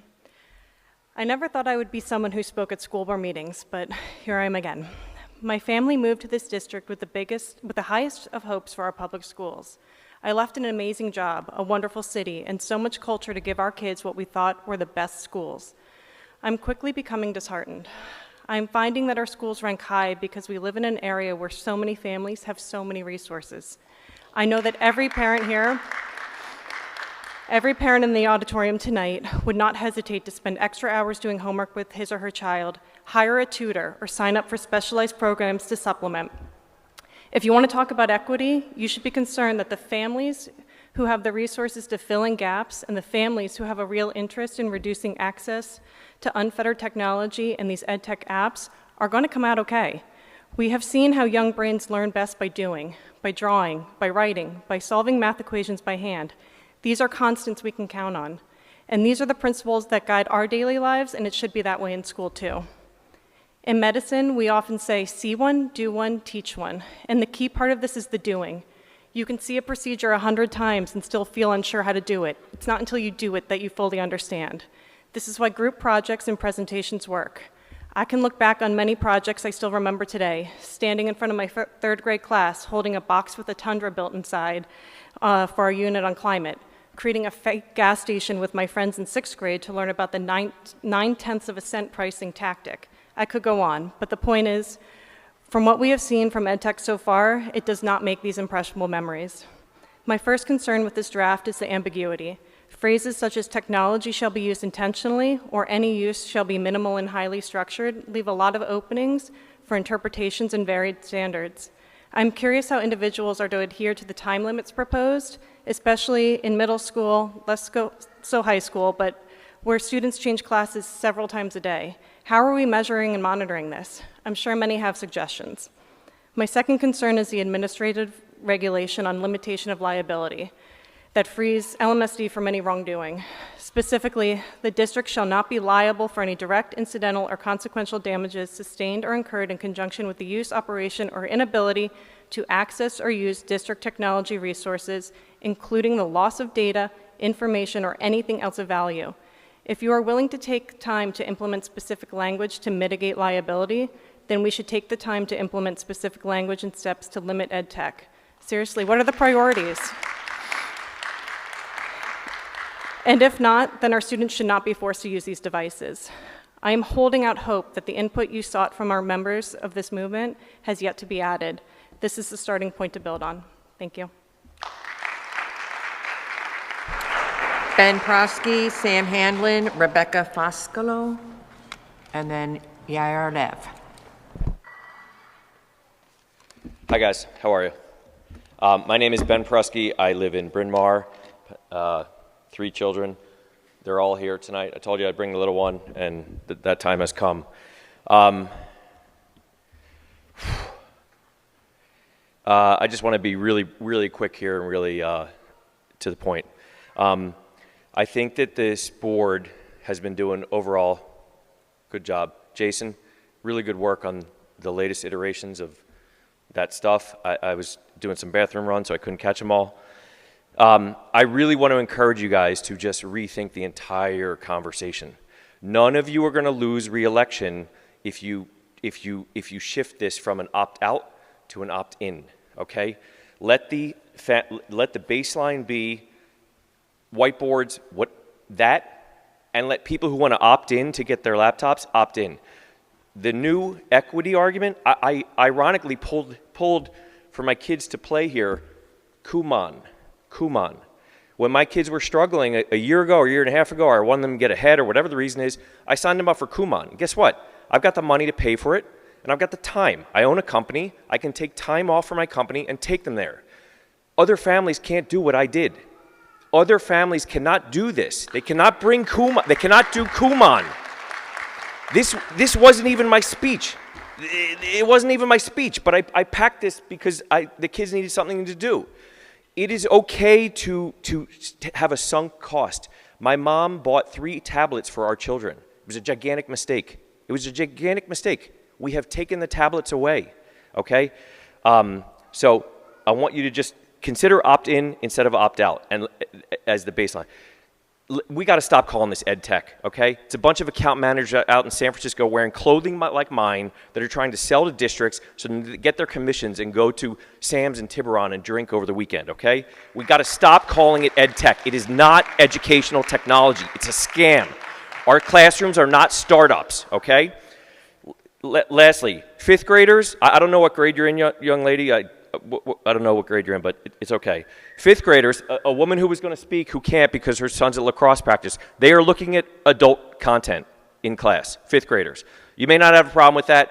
I think it's a little not good on a school-issued device. So I just really want you guys, I appreciate what you guys are doing. You're in it for the long haul. We are in it for the long haul, too. I'm here with 3 kids who are tired and cranky, and we're not going anywhere. None of you will lose re-election if you flip this script and go to opt-in or something akin to that. The work that's been done here has been great, and I applaud the work.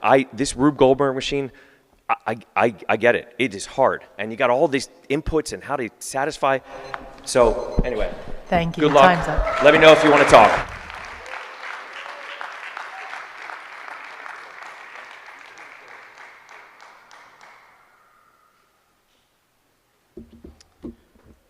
Hey everybody again. Sam Hanlon, Bala Kinwood. Thanks again for another opportunity to engage in the process.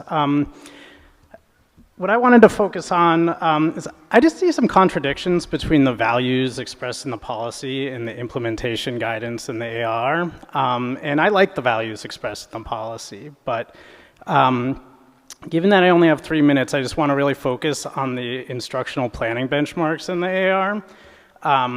So just to kind of recap, and I realize that these are sort of like upper bounds of a range, but it's still a benchmark. And what it's saying is in high school, 120 minutes. So across the 6 sets that my son has at Harriton is 320 minutes. So 120 minutes is close to 40% of the instructional time.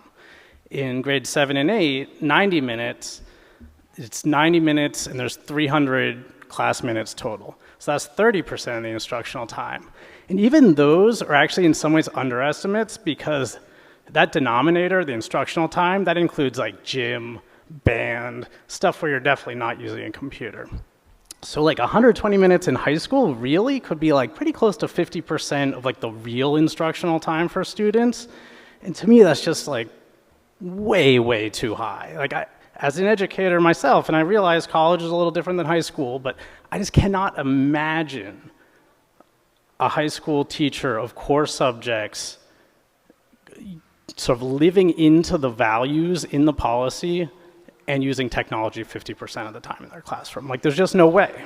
And, you know, like, the only way you would get to that number is, like, you're just kind of using it as a babysitting device or sort of giving up on teaching or basically kind of what Jason said before. It's like letting them, quote unquote, take notes while you're lecturing, which, I mean, every college teacher knows that that's just a recipe for distraction. And there's like all sorts of actual really good research with like randomized controlled trials that show that students learn more through pen and paper note taking. So, you know, I appreciate what Carrie said about kind of not micromanaging in the policy, but like you do have these numbers in there, and that there is sort of like this. Well, just remember, ARs aren't the policy. Just to clarify that. Okay. Well, not micromanaging too much while we're here, but and so I guess, you know, I want to sort of express my opinion about it, but I also do want to understand from you all. From the board members and from Superintendent Ranelli, like where those numbers came from. And, you know, I mean, if we're not thinking about a specific, like a single class, but like over the course of an entire quarter or year, do you really think that like 40 to 50% is a reasonable upper bound for teachers? Or Your 3 minutes would is you up. say that they should be devoting a much smaller percentage of their time to using technology in the classroom? So I guess that's a question. My time's up.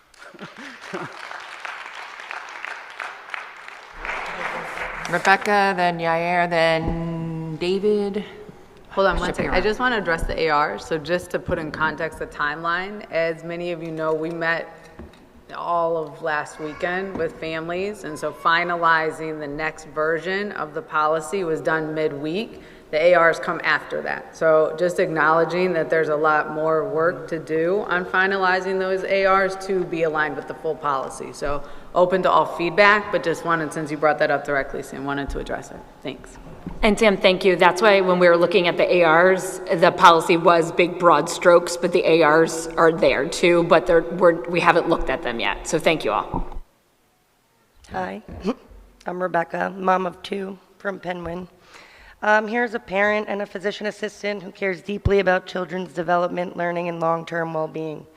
We have come to you not only as parents, but as educators, medical professionals, professors, and community members who are genuinely concerned and are just trying to protect our children and preserve meaningful learning.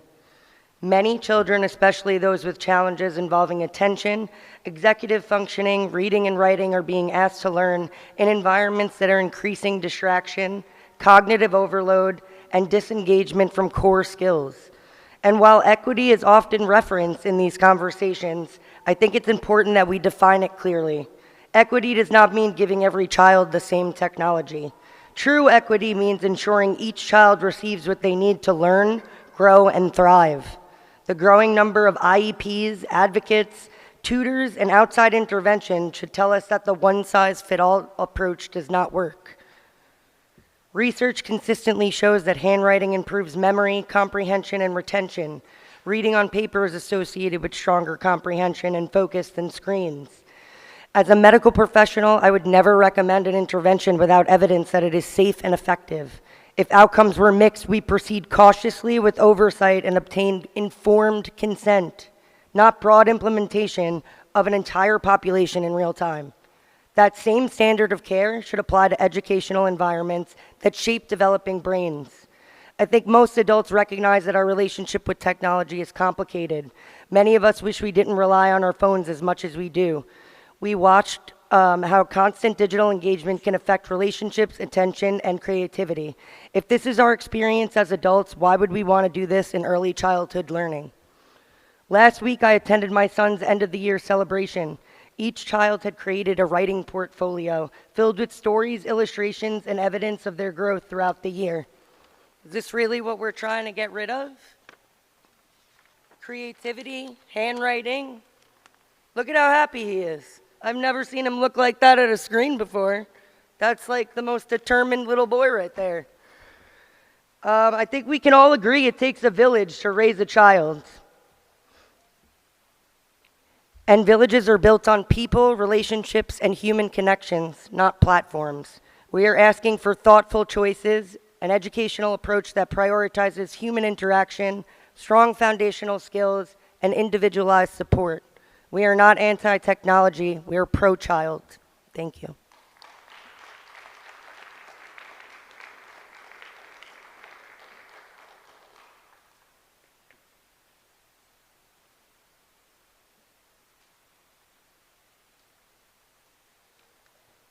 Hello, I'm Yair Lev from Marion Station. And I came with a speech, but I decided to scratch it and talk to you instead. And I think for me, the most important thing is what I told the two of you, Dr. Sautner and board member Shurak, because you invited me on a Saturday, and you invited many other people in the last few weeks to meet with you and talk to you. And I told you that I really appreciate it, and I mean it, because I know that you are all on volunteer, and you spend so many hundreds of hours on this policy issue, hundreds of hours. I know that. And I know that you've been through the weekends, on Fridays, Saturdays, Sundays, meeting people, and also board member Kerber and Herman. So I mean it that I wanted to thank you for this. I don't want to talk about the policy. You've heard me for 45 minutes talk to you one-on-one, and I hope that we can continue talking because I think that this is far from perfect. I think there's a lot of work, as you've heard, and what I welcome is to continue to work with us, as you want to do. You want to pause this. You are pausing this on a first read to listen and work together with the community, which is amazing. But what I want to say is really important. What Dr. Ranelli, the superintendent, told me 2 months ago or more, he is going to eliminate anybody's right to opt out their children from one-to-one. He's going to do so. If anybody has a problem, they can go to private school or whatever. He said that to me. And that really, really annoyed me and frustrated me. And he promised also that in the May and the June meetings, he will eliminate 137, 134 as a mean to do this. And you can see in 137, I'm reading from what you gave me, in the event that a parent, student themselves or student over 18 declines a one-to-one personal device, the building principal will give him an alternative equivalent option. For you, in my opinion, and many of the community, to unlink this from the new policy makes no sense. This goes hand in hand. It doesn't matter that it's an older policy that was revised last time, 2.5 years. You are listening to Super Ranelli, who promised to eliminate this right. But link it together. Once we have a good policy that we all agree upon, then we can move forward and say goodbye to the 130, 147. Why is the rush? I'm really asking you. I know you're not going to answer now, but I hope that we will continue working together and you will listen to the community as you have listened to me and many others. So thank you. David Shapiro, Dina Pack, then David Smith.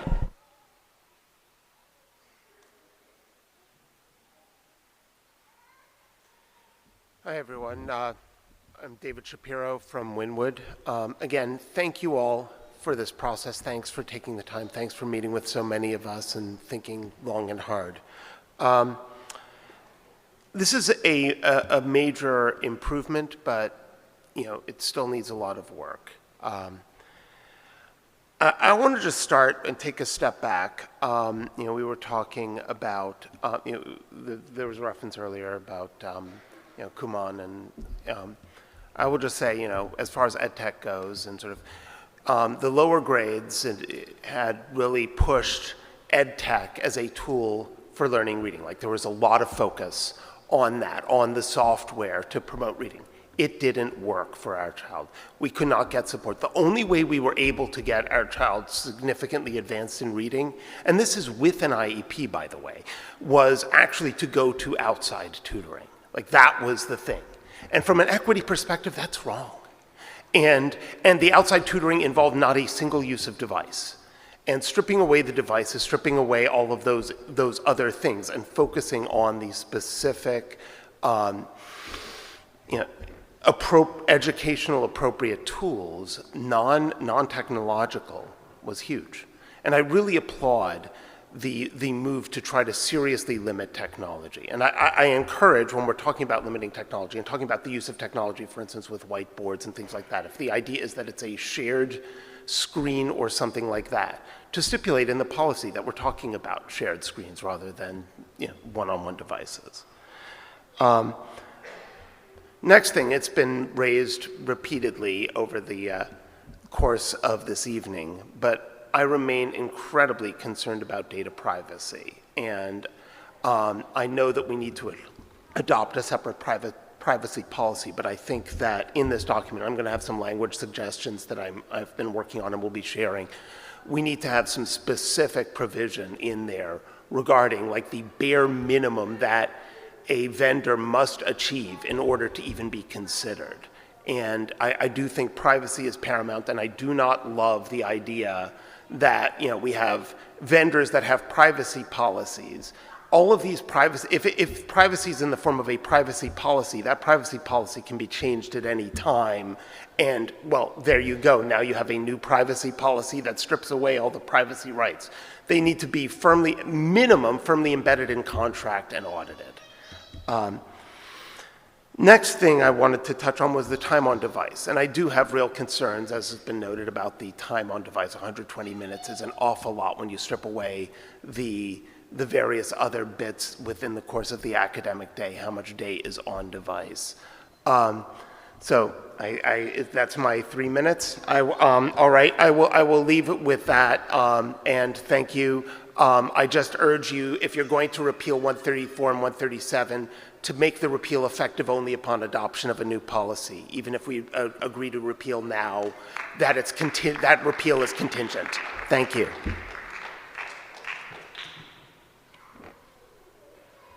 Hi everybody, Dina Pack, Bala-Cynwyd. I invite everyone to take a deep breath. It's gonna be okay. And I just want to say thank you all for being here tonight. I am very conscious of how much time you spend on listening to us, meeting with yourselves, doing policy things. I want to just reiterate, I have a legit question. I don't have a speech written. I actually wasn't going to talk tonight. I just have a question.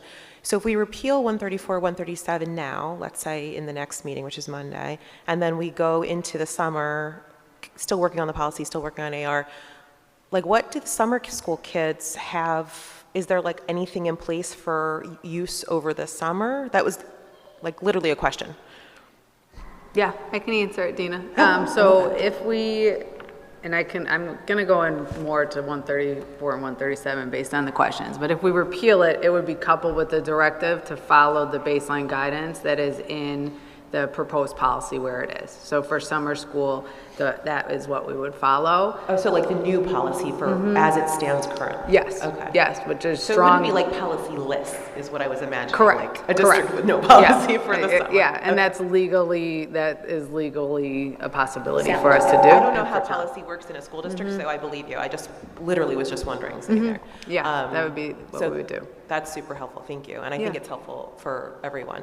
And I do want to reiterate something that Juanita said that I totally agree with. She said that it's like a partnership, that like we as parents have a responsibility at home to teach our kids to make good choices on their screens. And I think that is so true. But I really do see it as a partnership with like the school on the other side, because I could only do my job as a parent if I have your input as a school. And so far I've been super lucky with, I mean, you all know my kids and my story. So like I have been super lucky with teachers and administrators who have been willing to partner with me, but I think it's super important to have that in the policy as a framework for future teachers, future administrators to really like know that that should be their job, is to partner with parents to make sure that we're making good choices as a school, and as well as making good choices at home. I think that's totally true. And then totally last, and I appreciate all of your time and help. My friend just reminded me, as I was sitting right here, that 3 of her kids' data was already stolen in the Power School breach, and one of them ended up on the dark web. They're like 3rd grade, 5th grade, and I think 6th grade. Like they're little.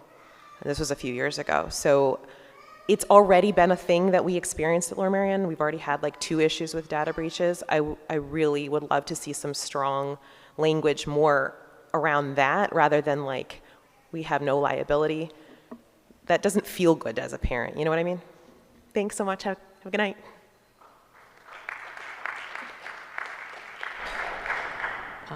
David Smith, Shinu Posey, then Emma Ben, and Sunny Vuli.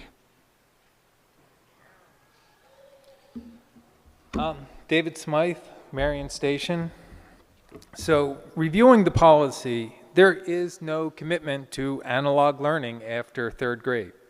It's responsible use and guidelines, and we're left to wonder exactly the implementation and how much ed tech is going to be used. The supervised, teacher-directed verbiage in the guidelines are placating words. It's insulting. The only thing real is that you are removing the escape hatch by taking out policy 137 and 134. The schools in this district are large enough to have a couple analog classes per grade. If a student struggles with a disability, they are accommodated with an IEP, an individualized educational plan. This is a choice.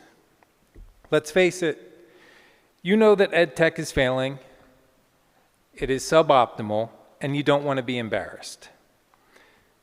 That is why there is no data on efficacy, no transparency on the basis of the decision for ed tech. That is why there is no feedback from teachers and principals. They are intimidated. Shame on all of you. Shame on you, Dr. Ranelli. I don't trust you.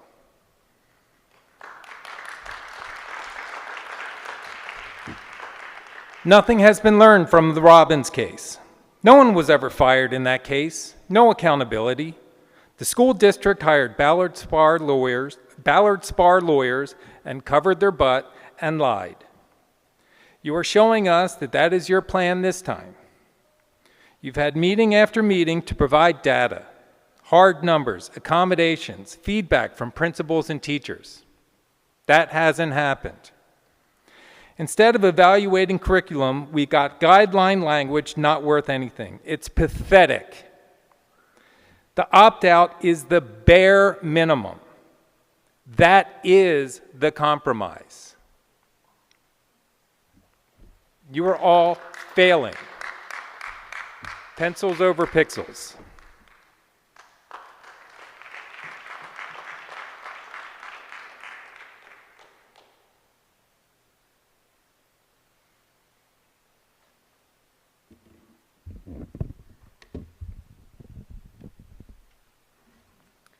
Shinu Posey, Kinwood Elementary. History is riddled with the consequences of reactive decision-making. Why do we consistently wait for the harm to occur instead of adopting a proactive, preventive approach? School policies are rarely designed with malice. Rather, they are often compliance-driven, trying to satisfy laws and regulations. For instance, we just saw bell-to-bell policy, and we identified cell phones. Spoiler alert, technology has already evolved to meta glasses, and we have missed that. We have been seeing this pattern of unintended consequences before of school policies. The Healthy, Hunger-Free Kids Act inadvertently spiked sugar consumption among kids. Tobacco-free policy, exception for tobacco cessation, led to increase of vaping in schools as tobacco industry found out ways around to market over-the-counter vapes, a safer option. Mandatory always-on EdTech safety monitoring, intended to protect students online, spawned a massive 24/7 surveillance state that compromised student privacy and left sensitive data vulnerable to cyber attacks. Safety is proudly displayed as one of the 4 foundational principles all over the building, but our current reality tells a starkly different story.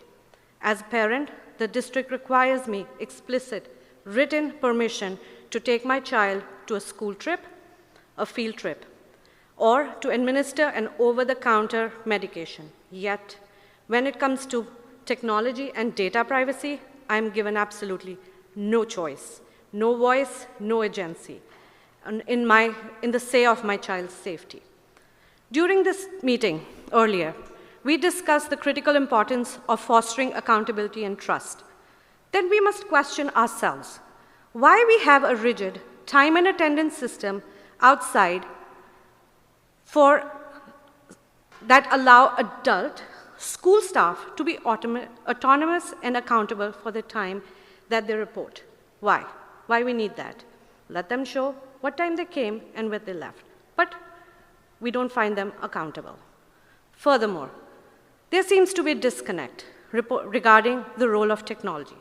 While it was stated that literacy and reading initiatives fall strictly under curriculum, the reality is that we are introducing technology in the class to deliver and manage that education. Because this hardware and software dictates how students learn and how their data is handled. Technology can no longer be viewed as separate from curriculum. Thank you.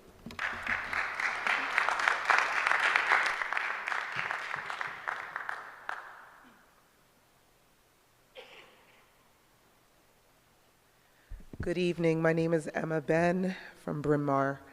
I don't have a prepared speech.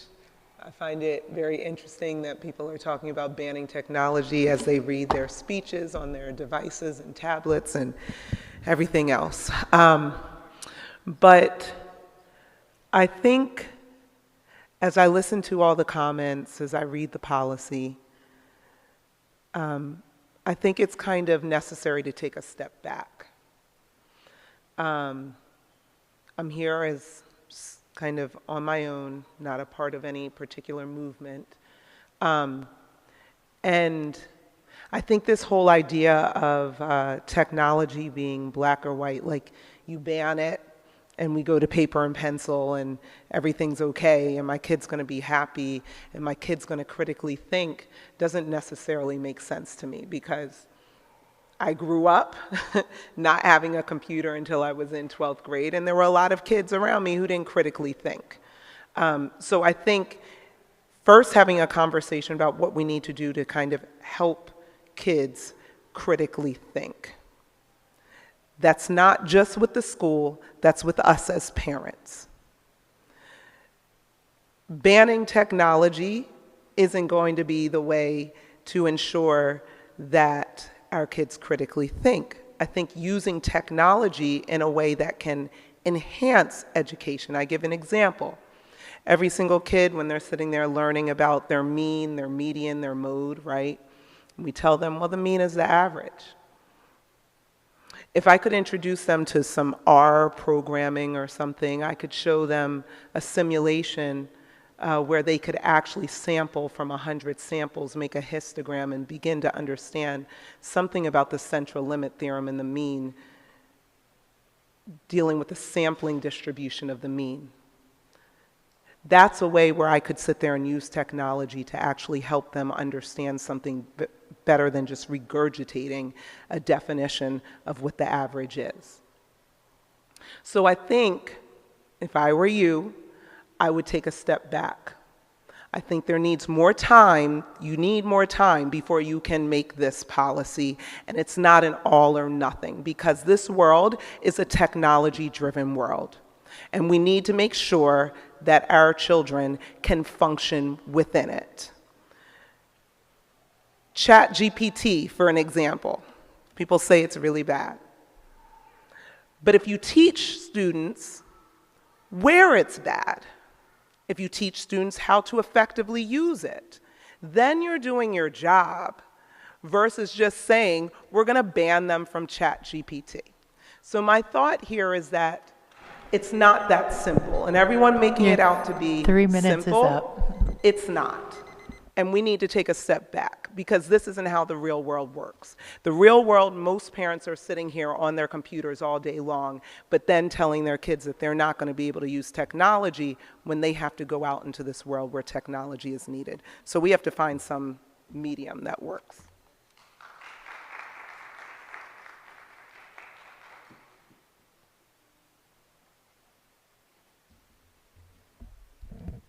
Good evening. My name is Sunny Wali. I'm a parent of the district of 2 6th graders at Welsh Valley. appreciate the initiative for updating the tech policies because tech is really moving fast. Because I was a technologist myself for 35 years, I know it. And you just cannot catch up. I mean, especially the IT people will know here. But I urge that we do that with extreme due diligence because it's the future of our generation, next generation. I'm here tonight to formally request that board table the vote to repeal the policy 137 because it's not just the content that's outdated. There are some provisions, I mean, one Mr. Yair really is stressing on. That is very important because that's the only open clause which addresses the optionality for parents. And I mean, the reason why I ask is there is no line item data study that is presented to say, I mean, the opt-out is not an option because 137 repeal will do that. So the administration has stated in the past meetings, and I've attended, where accommodating tech-free students is an operational impossibility. However, the administration has not presented the data that many friends here before me have asked for and not seen yet, and not even the empirical data. So if there is an impact study, we would like to see that. If there is data showing the cost of not having a tech-free option, if that cost study is done, we would love to see that. If there is evidence that utilizing standard physical textbooks and paper tools this district successfully deployed for decades, I mean, even centuries, will disrupt classroom learning, if that is available, we would like to see that. And till that is done, I mean, voting to strip away that long-standing parental rights based purely on some logistical assumptions rather than verified data fails the standard of due diligence required for public school districts and directors. Furthermore, by completely erasing Section 4 of Policies 137, the legal safety net requiring the district to provide necessary accommodations like printed materials, you're opening Lower Merion to immediate state and federal legal challenges. State, Pennsylvania School Code 22 PA Code Section 1.4, parents maintain absolute right to excuse their children from instructional components that conflict with their moral and philosophical beliefs. It doesn't have to be religious.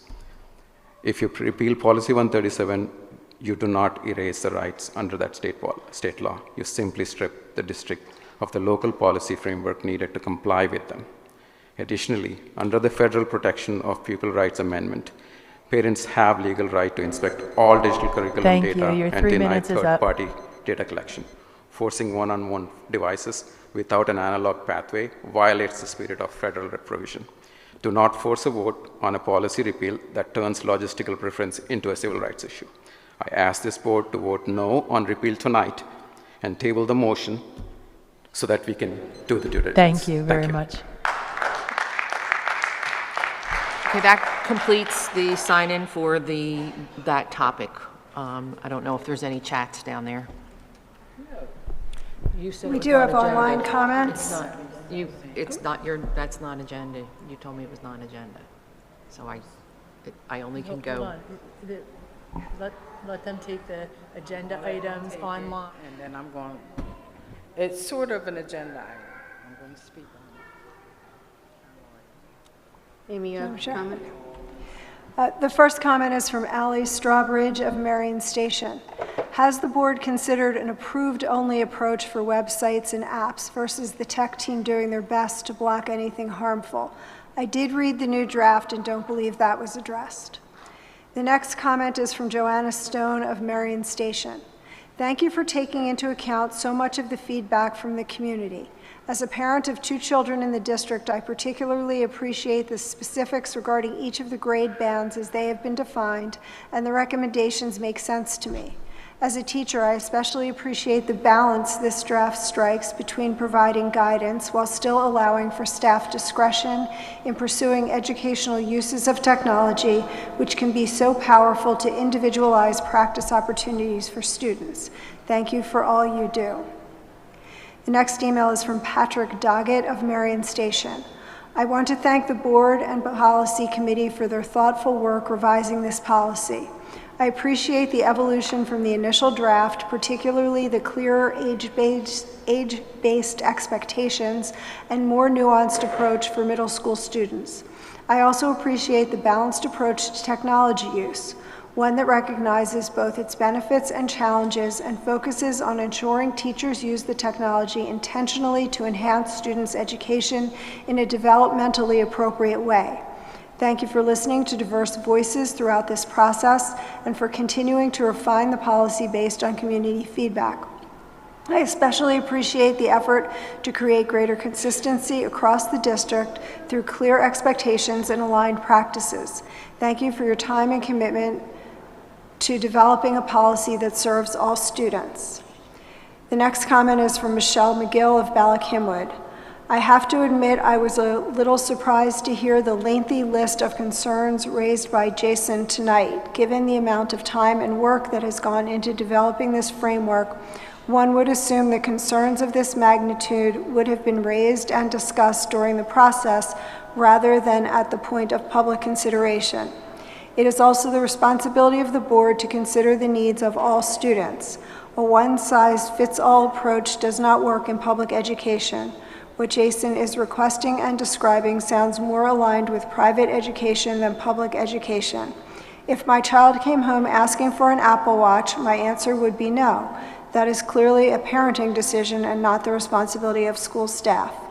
Additionally, the statement that students do not need computers at home assumes that every family has the same resources. That assumption does a disservice to many members of our community. What about students who do not have access to a computer at home? While people often frame these discussions as equity issues, true equity comes from providing more than one option so that different student needs and circumstances can be accommodated. I think it is important to recognize the distinction between parenting responsibilities and the responsibilities of the school district. Finally, I would like to thank the board members and administration for the hard work they have put into creating a framework for the district's technology policy and for taking steps to implement meaningful changes as early as the next school year. Some of these changes are significant, and I know my own son will not be thrilled with every aspect of them. However, life does not always provide outcomes exactly as we would like them. Part of education is helping students learn to adapt, grow, and succeed within reasonable expectations and boundaries. It is clear that no policy will satisfy every member of the community, but I appreciate the thoughtful effort that has gone into this process, the willingness to make difficult decisions, and the commitment to implementing meaningful change for the next school year. And just double checking the Zoom, but I believe that is the conclusion of the online comments.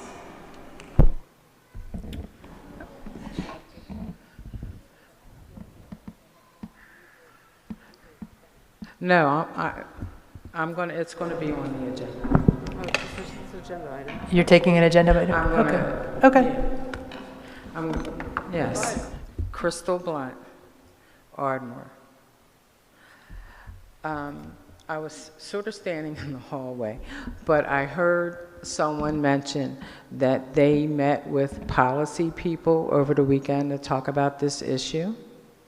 So my comment for that is, I hope that you're going to be willing to do that with segments of the community where the achievement gap is still an issue for Black and brown children who are at the lowest indicator, have been traditionally this whole district, and for the discipline, because let's face it, Black males get more heavily disciplined than anybody else in this system. So I just want to make sure that we're equitable and meeting with people also that have these concerns in this committee. Right now, this concern with laptops have monopolized the board meetings, and no one else has been able to come and express their needs or their concerns. So let's make sure that we're equitable across the board, and that you're going to be meeting with the Black and brown community over some of the issues that they've had for decades that have not yet been addressed. So help it make sense.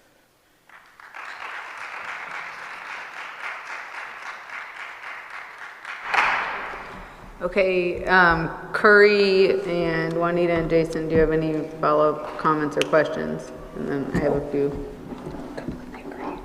Okay, so I heard a lot of different things tonight, and I'll offer some additional context and perspective, and also acknowledge, as some people did, that nothing is going to satisfy everyone. And I think that I actually don't know if everyone will agree with that or not. I'm first going to talk about why I will be making the recommendation tonight about still moving forward with repealing 137 and 134.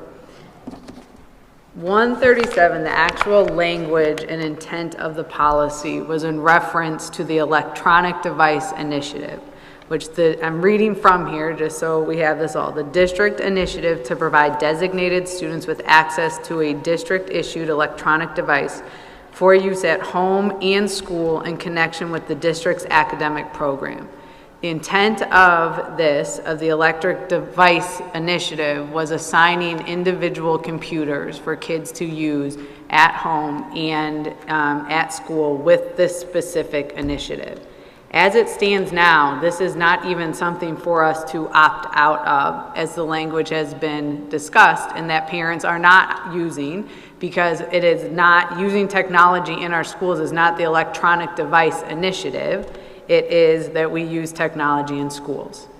Why I'm proposing to repeal this is that the new policy that we're proposing, that I'll also be proposing that we ask administration to follow, is that actually has parameters that students are not assigned one-to-one devices. The first assignment of a one-to-one device is in 7th grade, with the understanding that students would use it for in-class time and home. And so the provisions that are articulated in the new policy we're proposing are much stronger and allow much more of alignment to what we've heard in parents being asked. Now, whether that is sufficient for folks or not, I'm sure there's a variety of perspectives and opinions, but I don't shy away from having the conversation.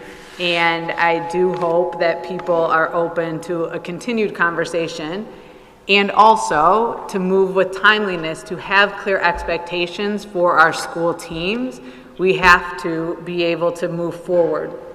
By keeping both of these policies in place, 134 and 137, and proposing the new technology, they're all in conflict. It makes it impossible for us to hold the school accountable, to hold Dr. Ranelli in partnership accountable to what we are hearing from families. And so I heard tonight the language, we want stronger language, we want consideration of times. There's a lot of stuff that was brought up tonight that is not this tech policy, but is actually work in the curriculum committee that needs to be defined, and there's questions there. But by keeping this policy in place, the 137, I actually think it's counter to what people are wanting, to have less reliance on technology. And personally, it's confusing to me when we've had family members, parents come up and show student work and say that that's best, or kids talk about the great things they're doing, or talk about the great work our teachers are doing. That's what we're trying to preserve and actually have more of. No one is trying to take that away, but actually work in partnership and with our families to, with our teachers and educators to have the great practices in schools.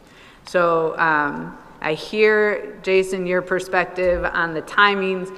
Jason, just for clarity, Jason did also share that feedback with me. I met with every single board member individually over the weekend to discuss it. And in terms of like governance or perspective, I'm saying this, I said this to you, that his perspective is vastly different than many other parents in the district. And so that's a personal preference, but also holding the administration to that in a policy is not appropriate with those numbers.